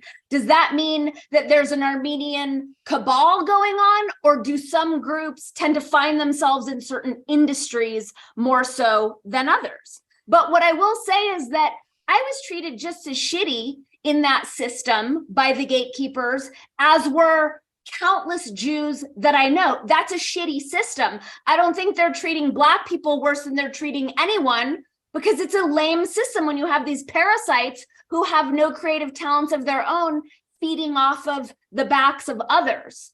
But I think what is left out of that conversation is that there are elite groups. I don't know if it's Khazarian mafia. I don't know if it's Jewish bankers. I don't know if it's just like Jewish Hollywood types. But they're treating other Jews just as terribly. Like, this notion that all Jews are in on it is a problem. It's like, there's a gang problem in LA. I grew up with Bloods and Crips being a problem, right? In certain neighborhoods you don't go into. Most of those people were Black, but we never said the problem is the Blacks. We said the problem is the gang members, right? But Right. people don't do Jews the same courtesy. It's not the Khazarian Mafia. It's not the Jewish banking cabal. It's every Jew on the planet. That's a problem. Right. Well, listen, I don't disagree with you on that front, right? I don't disagree with you. I think that I wouldn't call it the remedy, but I think that having a conversation like this with you is a start, because more people who've been raised in a particular tradition need to be able to start having this conversation. Yeah. That's important, right? We've got to have it out in the open, because I know people who believe that it's all the Jews, right? It's all the Jews. And by not speaking up, you're complicit. That is the part that I think is the real hook on this thing. So, well, if you're not speaking up, then you're just part of the conspiracy. And to your point, I don't believe that to be true, because, you know, I have people who have been really close to and supported my show and still support my show, and they're Jewish, right? Are they part of the conspiracy? No, they're not. That said, again, put it all on the table, right? If we're going to get through this time and we're going to deconstruct what's kept us in these various pens and cages, these conversations need to happen. They have to happen, and they have to happen without the labels of anti-Semitism, without you fearing getting another strike. Like, we have to be able to speak freely. But I will tell you, as someone who was born and raised in LA in that industry, I do not know one person who's in on this Jewish conspiracy and who's benefiting from it. I'm Right. not saying there isn't. I don't know definitively. I'm saying I don't know those people. And many of my friends in LA who were all in media, none of us are receiving the benefits of this Jewish media that runs the world. I don't know. Well, you clearly are a rebel. And I don't think it would matter if you were Jewish or Irish or whatever. Put whatever ish behind it. You're just going to be an outlier, Right. you personally, Right. right? So I've been having this thought just over like the last 24 hours and watching how this thing evolves. Mm-hmm. And the thought, because we're in this really weird time where there are echoes of World War II. And I talked about this astrologically when Jupiter went to 7 degrees of Aries. Mm-hmm. And it was the exact same degree. It was the Jupiter return of when the Germans invaded Poland. Mm-hmm. That was on September 3rd. It was the same day that the Pope said that we are in World War III. It was the same day that the Poles demanded reparations from the Germans for this. So we're in this timeline, right? We're in this kind of inception of World War II timeline. And of course, this is where this entire narrative begins to come out, right? And it started the same way. The Jews were contagious. Right. Same. Well, so if you go back to World War I, which is another really fucking convoluted story, right? Right. And that's when they unhook Constantinople, right, in the Ottoman Empire, and turn into Turkey, and they set up this whole thing with Herzl. Then you have the Treaty of Versailles, and the Treaty of Versailles absolutely ruins Germany, completely bankrupts them morally, it bankrupts them financially, and it sets the stages for what will happen later on. And I remember having a plane flight with this young guy who was a Russian Jew and made a shit ton of money going to Stanford and studying computing. It was a very interesting conversation. I spent hours with this guy, and he was talking about World War II and how horrible World War II was. And I said, well, maybe if they'd laid off the Treaty of Versailles a little bit, there might have been a bit of a different outcome, because a certain person may not be able to rise up as a result of this. And to the guy's credit, he actually thought about it, right? He didn't just shoot it down. He thought, oh, that's an interesting point, right? But here we are now. We're kind of moving back in this timeline. And I could see, as this thing is fomenting, I was on Twitter last night. There's a thing called Black Twitter. Yes. And I was on Black Twitter threads. And let me tell you, these people are inflamed. This is my concern, is that this is picking up steam. Like, this has legs and people are buying into it. That's very concerning. So remember what I saw, what I just showed you with Theodore Herzl. Yep. And what that quote was. The quote was, I don't care how many Jews have to die, as long as it's in service for the creation of Palestine. He said that, right? Did he explain why the importance of a Palestinian state trumped the lives of the Jews he was willing to sacrifice? Yeah, because number one, in his mind, it was the reclamation of their destiny, which would set up the right of return. I have a different thought about it. I think that he was actually looking at it as a place where they can run their operations from. Right. That's how I see it. It's nothing to do with Judaism, again. No, it doesn't. The Zionists aren't. Theodore Herzl, even though even Marx. I mean, look at Marx. Marx completely rejected Jews. He used to make fun of the Jews. Marx is my cousin. Well, he made fun of the Jews. Right. Same as Soros, who's held up as this pillar of why Jews are bad. And it's like he rejected Judaism when he was working for the Nazis as a kid. Right. So Marx comes out of a rabbinical tradition, and not only him, but his family rejected it. So, this is just my theory. And of course, others, I think, would share parts of this theory. Once they were able to get Palestine, because it was given to them after World War I, nobody wanted to leave.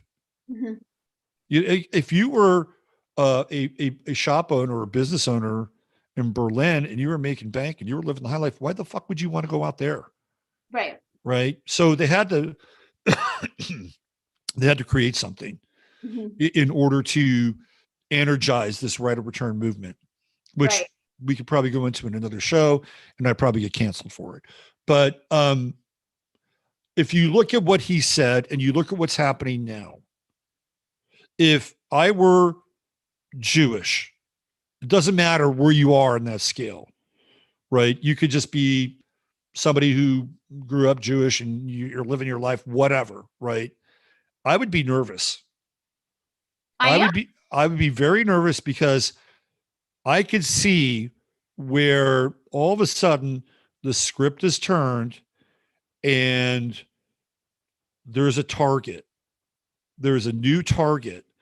And you saw what happened in the summer of 2020, right?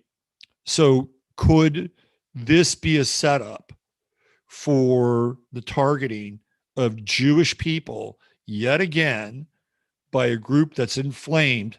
And if that's the case, then why is it happening?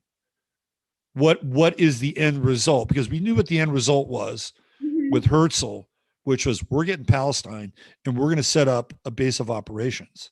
Right. What's the end result of this? Right? What is going to happen? You know, I mean, and I think this is a reality that's bubbling up beneath the surface of things. For sure. I've been watching it happen. Like I remembered the wave back, Jesse Jackson, Public Enemy, Spike Lee. Like I was very aware of it at that point, but it didn't catch steam. Like it didn't have a lot of legs. But I've been watching this because I really like Mo Fact Show, and I listen pretty regularly. So I could see it's for the past year, like, oh, they're really trying to build this Black Jew conflict in a big way. What is it for? I mean, I think that Kanye is super controlled. He contradicted himself a number of times in that interview with Lex Fridman. Lex Fridman is definitely controlled. He's on the list of CFR's best podcasts. Yeah, he's a turtle on the fence post guy. All of a sudden he shows up and he's there and he's got thousands and thousands. And he's a tech guy, he's an AI guy. Yeah. So I didn't mean to interrupt you. Keep going because I have thoughts about Kanye and control. Yeah, I'm not sure what the end game is. Like, I'm not sure if it's just another divide and conquer to create more chaos. I don't know if they're trying to deflect I think a lot is to really deflect what's really happening in Ukraine and what that is really about.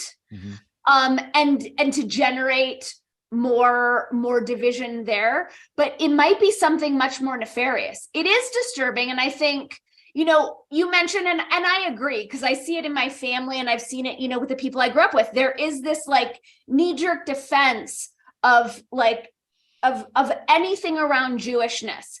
I reject that. I'm a lot more self-reflective of like, well, where do I need to take responsibility? Right. Where am I being, straight up? I used to wait tables for 12 years. And you learn a lot of things about people waiting tables. Black people order sweet frozen beverages and Jews are horrible tippers. And that is just how it is. So I'm always looking at like, well, where can I take responsibility? What's going on? And I don't like to play the Jew card. I don't like to play the Holocaust card, but I think there is something to be said for something that happened so close to our lifetime where I don't know a Jew that didn't grow up learning about close family members that were killed. And so I think because it happened so close on the timeline, there is more of that knee-jerk defensiveness, which I think it is on Jews to come back to neutrality so that we can have a real deal conversation and move past this as a collective. But I think that there are reasons just given how recent the Holocaust happened. Right. And that's, it's a deep, deep well, which we don't have time to get into. And quite frankly, I probably want to have that conversation on my own website. But there's a video that I played on my show about 2 months ago. And do you know the channel Soft White Underbelly? Do you know that channel? No, but it's a great name. You should check it out. Essentially what Soft White Underbelly is this guy who interviews people that are on the fringe, very fringy people. Mm-hmm. And one of the interviews he does was with this woman named Hashaya, who's the daughter of an Orthodox rabbi. hold on. An Orthodox rabbi in New Jersey. And she talks about growing up in that environment, right? It's a very, very revelatory video. Mm-hmm. And she's about 37. And she talks about how she did not fit in and everything that happened to her as a result. And when you really break down what she's talking about with the video, it sounds for all intents and purposes like it's a cult, right? It's she's being indoctrinated into a cult. Mm-hmm. And she even talks about how there are people inside of that tight-knit community that make sure that you don't get out, right? And there's muscle and enforcers, and they have their own lawyers. And what's really interesting about her is she talks about this guy that she meets who she, thinks this is her ticket out, right? She's like, oh my God, he's big, he's beautiful. He happens to be Jewish, but he's not like one of us. And she got kicked out of academy after academy. They sent her to Israel. Like, she was problematic. Mm-hmm. So she marries this guy. And then all of a sudden he starts to conform, and he becomes more of what she grew up with than she even identified with.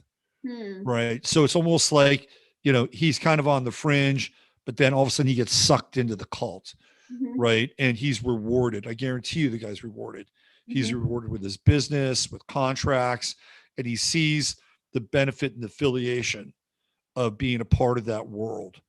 And then what does he become? He becomes almost like a mirror image of how her father treated her. Mm-hmm. Right. It's a fascinating interview. You should watch it. It'll blow your mind. And I go ahead. Well, I'm just curious, is that different from any other orthodoxy? Well, I was going to say there are similarities, mm-hmm. but there are also differences. Okay. There are similarities and differences. Like, you can find similarities in somebody trying to break free of Mormonism. Mm-hmm. Right. There are similarities in somebody who's trying to break free of dispensationalist Southern Baptism, right? Or Southern. So yeah, I mean, there are things in those worlds that are similar, right? You can find, I have a client who's Muslim, and I did a reading for her the other day, and she divorced her husband, and she's, she loves parts of her culture, and she's rejecting other parts of her culture mm-hmm.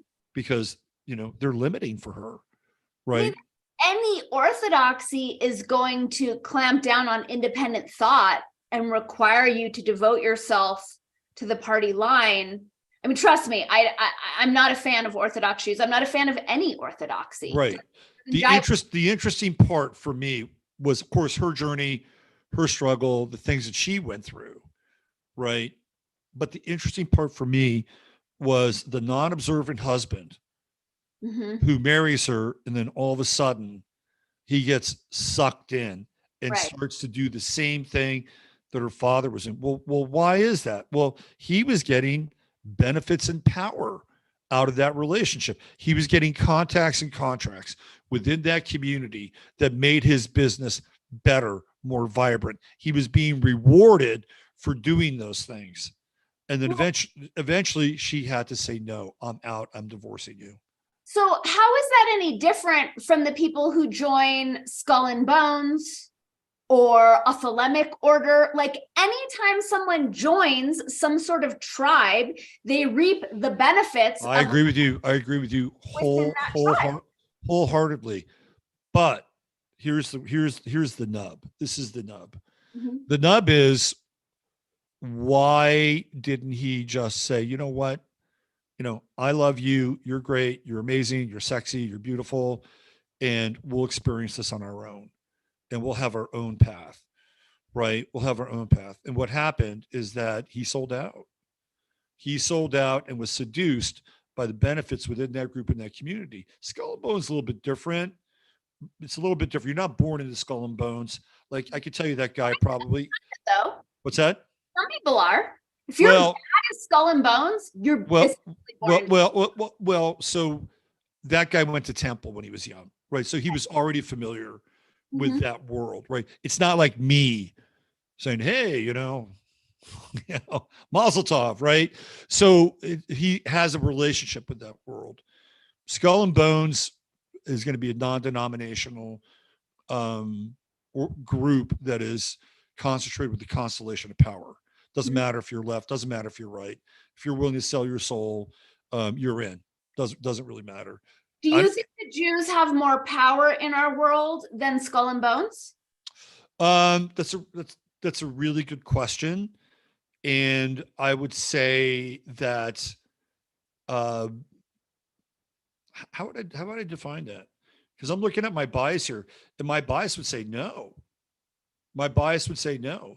But on the other hand, if you look at Skull and Bones, you'll find, members of Skull and Bones who are Jewish, like John Kerry. We talked about that last week. Kerry's grad. Yeah, John Kerry is Jewish, and so you'll find a mix inside of Skull and Bones. All the other people who are part of, like, name someone in Skull and Bones who's not Jewish. Well, if you think that George Bush was not Jewish. Okay. So no one talks about the Bush family or the Clinton crime family in terms of their religion or their ethnicity. But with Jews, it's always the Jews. Well, that's true.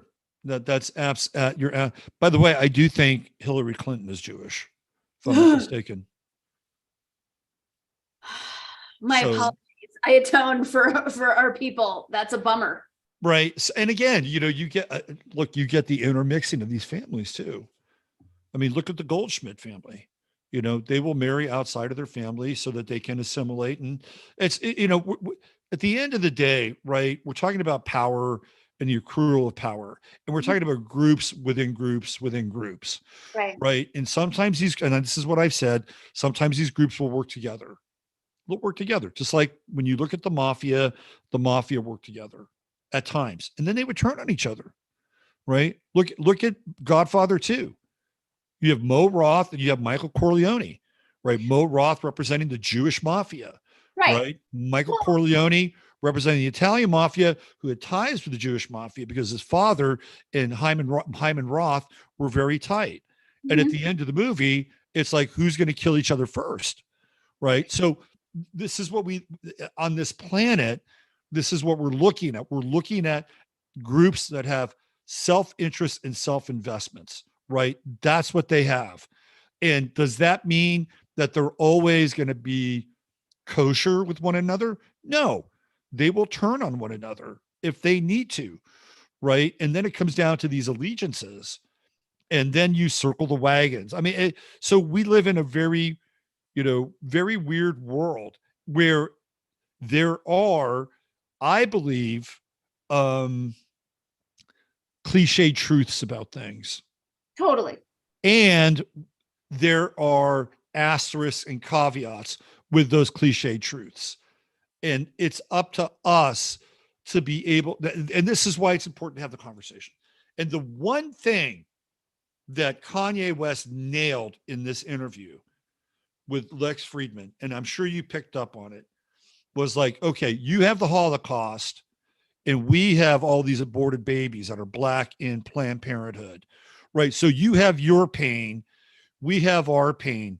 Let's put the pain in the past and let's deal with it now. 100%. And that was one of those moments, and I have more of these moments than not where I love Kanye, but he contradicted that many times. He did, because he's not clear. He's not clear. Not clear, which is like what's running through him.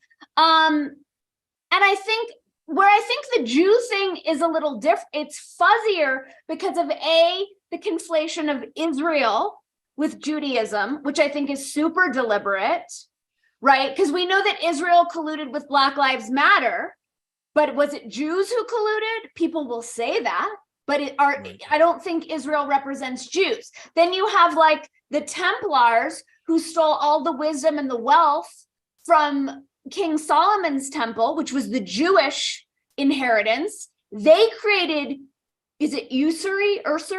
Well, no, the Templars were the first bankers. Right, but that gets blamed on the Jews. Right. Always gets blamed on the Jews. Then you have this historically Ashkenazi thing, and that also gets conflated with the Jews. So I think where it gets fuzzy, every group has their has their gifts and their shadows, 100%. But there's so much double crossing and masking going on in the Jewish community. I just think it makes it harder to drill down on what is really going on. So I'm going to bring up a quote from Kanye West, which is fresh. It's a fresh quote. But before I do that, I want to kind of round this part of our discussion off. Mm-hmm. And this goes back to this interview with this woman, Hashaya. Mm-hmm. And that I think the default position of the Jewish community will always, for the most part, be in favor of defaulting for the Jewish community. That's my experience, right? And you know what? You understand why? And if I was Jewish, I'd probably do the same thing. I get it. Like, I totally get it. I'm not, denigrating that. But, and I remember when I was a kid, I was in line to get lunch. I was in high school and I had my lunch money in my hand. Right. And I was surrounded by a group of black dudes and I knew these guys, mm-hmm. right? I knew them. And one of the guys snatched the money out of my hand. And there was this one guy who was, in their group. His name was Tim, and Tim was not like these guys, right? These guys, Tim would not steal my money. And I remember talking with the counselor on watch. This dude just took my money, and then I remember pointing to Tim, like, "Hey, you saw it, didn't you?" And he was mute, right? I'm like, "Oh shit, this is a real education." Yeah. In this moment, like in that moment, like that person, even though they knew that was a morally, kind of corrupt and wrong moment, it didn't matter to him. What mattered to him was sticking together, right? And this is what happens with community. I mean, you even see this in like the Boston Brahmins and the Blue Bloods from Boston. They stick together until, of course, they bring Ketanji Brown Jackson into their mix, but that's a different story. So I understand it. I get it. But here's my but. My but is that, God damn it, we need to break it.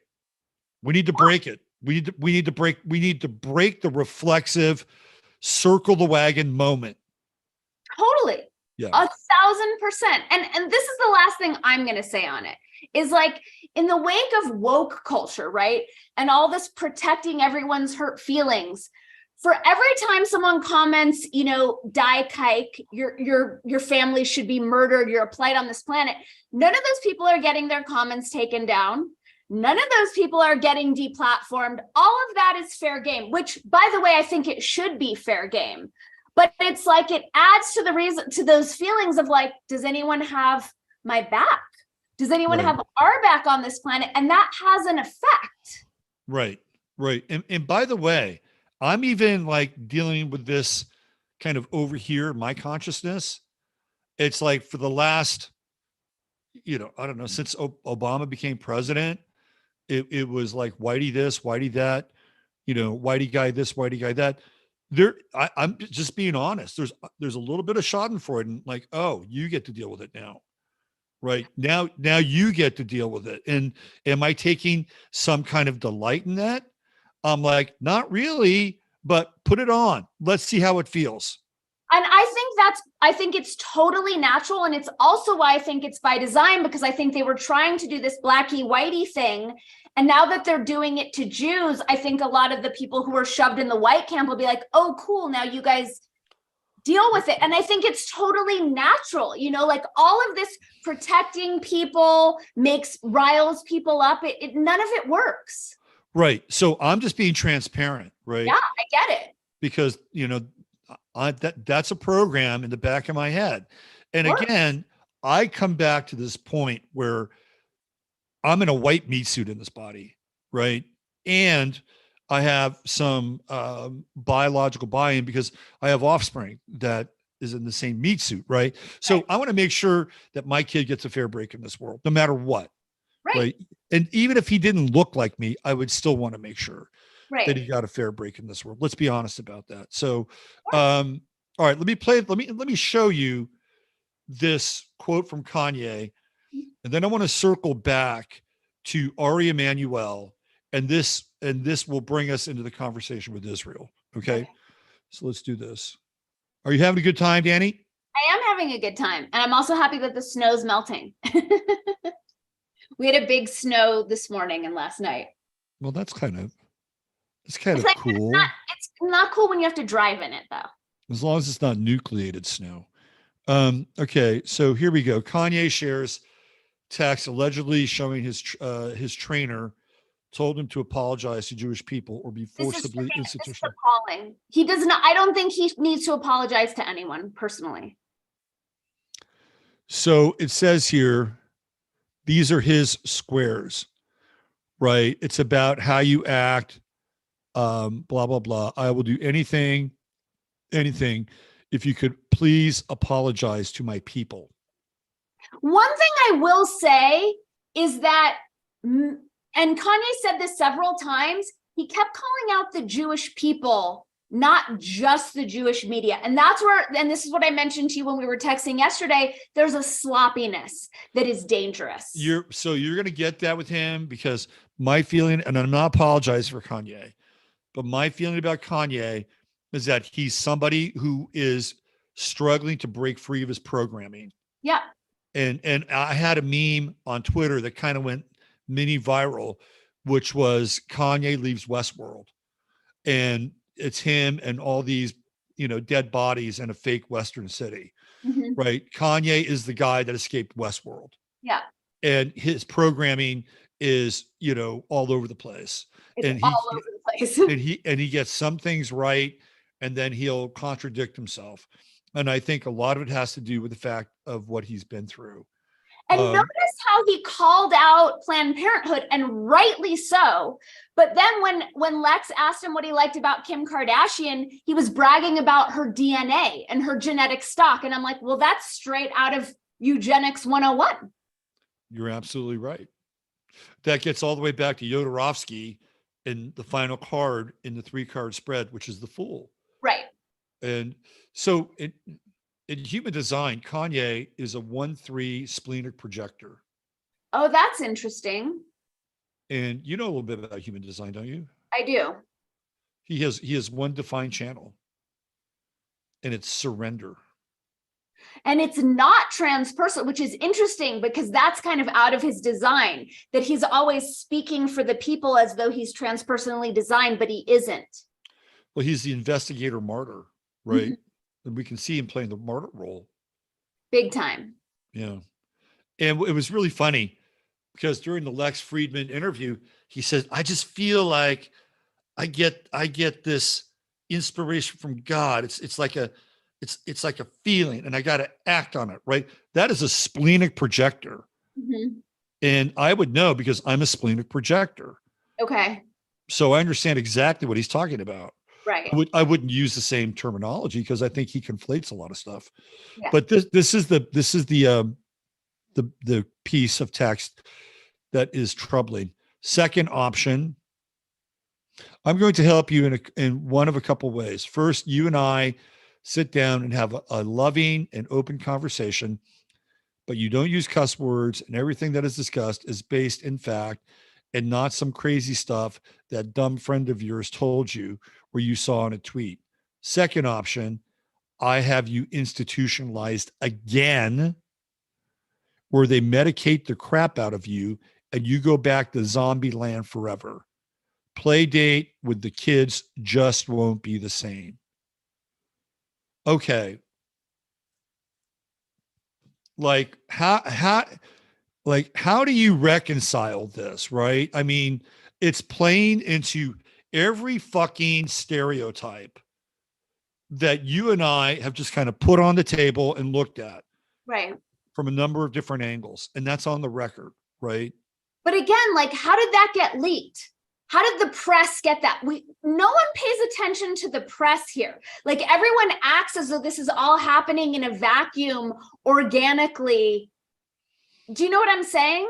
Like, that's awful. I can't believe anyone would speak like that. But how did that get out to the press? He put it on his Twitter page. And Kanye was never banned from Twitter. Okay. I misunderstood that. He was suspended for a few So days. Kanye put that on his Twitter page. That's right. It's gross. It's just a super gross. It's a gross scenario. And I think it's unfortunate, all this emphasis that's going into this Jewish trainer and this Jewish this. It's muddying the situation. No one would ever talk about their Black trainer, their Black doctor, their Black agent. But I mean, with the Jews. I mean, to be fair, Ben Crump, who's been the lead lawyer for all the BLM cases, he's been raked over the coals a lot as an ambulance chaser, right? I mean, that's what he is. He's an ambulance chaser. Most doctors, lawyers, agents, studio heads, producers are Jews. That's right. No, but different groups are, and most basketball players are Black. Different groups are drawn into different industries. Well, so it's a constellation of power, and this guy's a trainer, right? Whatever form of training he does. And that's really the good question, because would a physical trainer talk to their client like that, or is he a different kind of trainer? Or is he a handler? It sounds like it. Sounds like he's a handler to me. And Kanye has, again, I go right back to the Jodorowsky reading. There's a part of him that's the fool, right? He's got a Sun Jupiter conjunction in Gemini. But with the volume of what's going on right now and how much media attention it's getting, I don't have to know any of the details to know that it's staged. So do you think, let me just ask you this question, and then we're going to talk about Ari Emanuel and bring this thing into the doc. Do you think that trainer, knowing that Kanye West will put this up on Twitter, do you think that trainer has two responsibilities? Number one, the responsibility is to himself, right? To not say something that's going to incriminate him. Or number two, does he have some responsibility for the people that Kanye West is talking about? I think it's neither. I think the fact that he said, have you institutionalized again, indicates that he's playing a much different role in Kanye's life. I don't think any of these people give a shit about their people being insulted. That's a ruse. That's no a good one point. cares. I would agree with you. I would agree with you. I would agree. So what's his payoff? He has him institutionalized. Does he make more money? Does he get a bonus? Does he get an institutionalization bonus? The question is, who's he working for and who's pulling the big strings? Kanye's conversation with Lex about his like robotics, AI stuff, wink, wink, that he kept saying like, Lex, it was like this insider thing. Kanye's obviously in on the transhumanist agenda, given how much he backs Elon. Westworld. There's your anchor. It's Westworld. Right. Yep. Right. It's his world. So I think there's a much bigger game going on. And again, we're all being distracted by the Jew thing because the Jews make for a really good distraction. But I can't see Kanye West's trainer talking to him like this or having this kind of power pull on him. That seems he certainly wouldn't be a traditional trainer. Let's put it that way. Right. Right. And he actually mentioned this guy before, where his trainer put him in the hospital. He mentioned that in the Lex Friedman. He didn't mention him. He's not fired. So why is he still on payroll? That's a great question. That is a great question. And it's not the story that we, the plebes, are getting. Right. That's a great question. All right. Let's talk a little bit about Ari Emanuel, the Emanuel brothers. This takes us to Israel, and Ari Emanuel, who is the number one agent in Hollywood, right? He was in that show, that HBO show. Jeremy Piven played him. And really? That was a great role. And he was Jewish. We know right. how set up by Jews, because back in the day, as the story goes, Jews weren't allowed in the other industries. Growing up in LA, after junior high, all my friends went to Campbell Hall. I wasn't allowed into Campbell Hall because they'd already reached their Jew quota. Right. So it's like, It's just not the way everyone paints it. We know Hollywood's a Jewish industry, that we know. So if you look at the Emanuel brothers, all three of them, they are all three highly placed in the three key areas of our society. Okay. One, Ari Emanuel, entertainment and media. Mm-hmm. Two, Rahm Emanuel, politics. Mm-hmm. Three, Zeke Emanuel in medicine. Zeke Emanuel was one of the co-authors of Obamacare. Okay. Gross.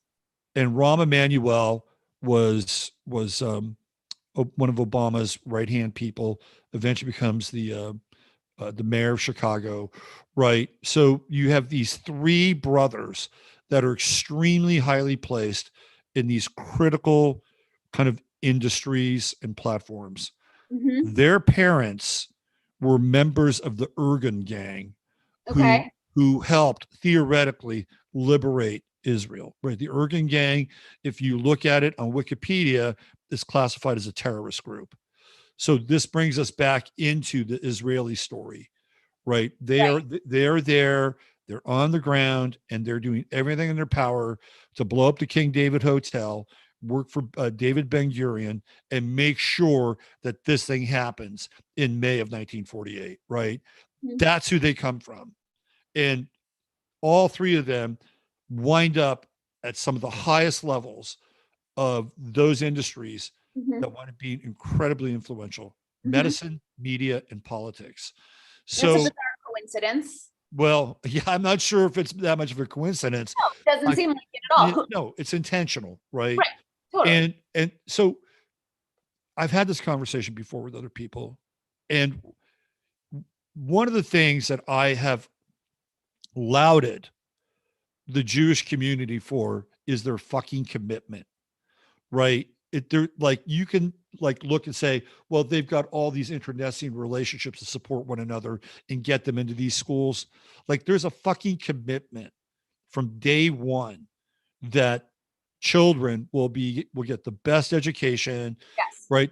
I mean, you can say whatever you want about the Jewish community. Their commitment is almost unparalleled. Completely. Almost unparalleled. And to that, like, I tip my cap. Right? Now, is it unparalleled at the expense of other communities? That's a whole nother question and a whole nother story. Right. But I tip my cap to that commitment. But look what happened when you were in line and those boys stole your lunch money and then lied about it. This is what tribes do. That's what they do. Favor themselves, right, at to the detriment of other communities. Right. Exactly. And over the last, since 2008, which is when Obama was elected, so 14 years, right? Is that where we are now? 14 years.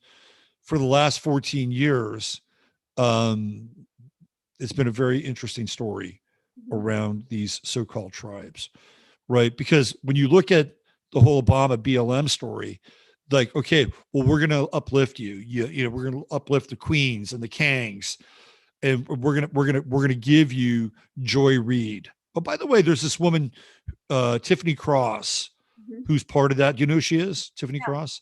She has a weekend show on MSNBC. She just got canceled, right? And she's in the Joy Reid camp. Oh. So now there's this really interesting kind of tectonic shift happening, right? And whatever you think of Candace Owens and her exposure of BLM and Patrisse Cullors, right? Like, there's this shift that's happening now, and we're seeing, like, everything that had been built up over the last 14 years. That narrative is starting to change. So we're living in really, really interesting times. And it's my hope that we can have more conversations like the one we just had. Yeah, same. Yeah. What do you got on your plate? Are you working on a book? I'm finishing the final edit of my new book called The Language of Betterarchy. Robert Forte edited it for me, and he recommended, he's like, don't self-publish this one, go for a bigger publisher. And the publishers aren't willing to look at the manuscript because I don't have enough followers. So I'm in this moment of like, do I play that game? Do I self-publish? I don't know, but the book will be done in a couple weeks.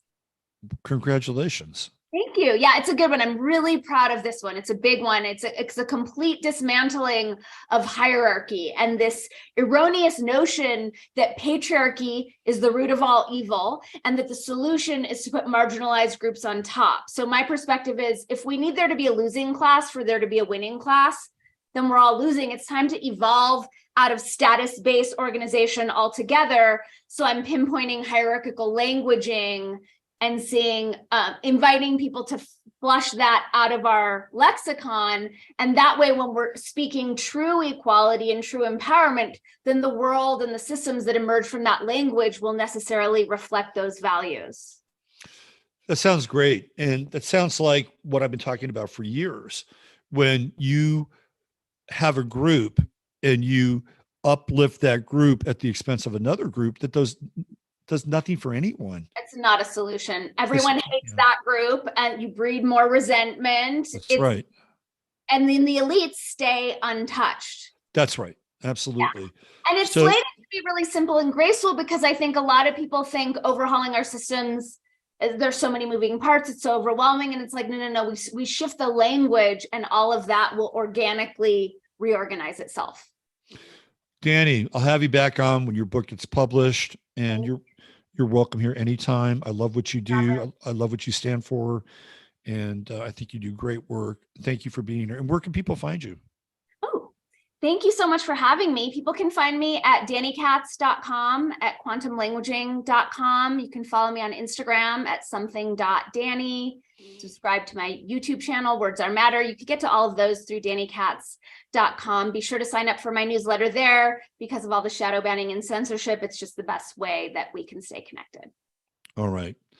Dani, till we meet again, and I see you out there on the interwebs. Take good care. Have a great weekend in melting New Mexico. Thank you. Thanks for having me. All right. Bye for now. Bye. All right. That was Dani Katz, the great Dani Katz. And what do we have behind us? Lots of cats. So, you know what? I didn't make that connection beforehand. I did not make that connection. Cats and cats. Look at those. Look at those fierce guard. And you know who's not here? Jasper's not here. I don't know where he is. All right. I don't know what I'm going to do about Sunday night, because apparently that channel is not open for business with live streaming. We may meet back here on Sunday night. That's possible. We may meet on Rumble on Sunday night, because I can live stream on Rumble. We may meet on my website. Follow me, Astro Phoenix 9 on Twitter. You can also follow me on Facebook. That's Robert Phoenix on Facebook. I'll let you know. I'll let you know where we're going to be, because we will stream on Sunday night, and we will get the message out there. All right. Thank you, mods, for taking care of business at short notice on a different channel. Thank you for Chataria for being here. Thank you again, Dani, for showing up and having a really good, robust, honest conversation. And stay human, stay open. Keep your head on the swivel, and don't get drawn in to unnecessary conflicts. Conflict's not a bad thing. Like, if you have to go into conflict with somebody, you do it, right? You do it, and you do it prepared, and you do it with the courage of a samurai if you have to go into conflict. But a samurai doesn't always pull his sword. The samurai only pulls his sword when he's going to disembowel someone. So if you're going to go into conflict, commit to it and go all the way. Walk away from certain things that aren't worth your time or energy. You won't feel bad. Trust me. Choose your battles. Pick them. And if there's one that you're committed to, you're in it to win it. All right. I'm out of here. Use your head in order to discern what's real. Your heart to say what's possible. I'm Robert Phoenix. Take care.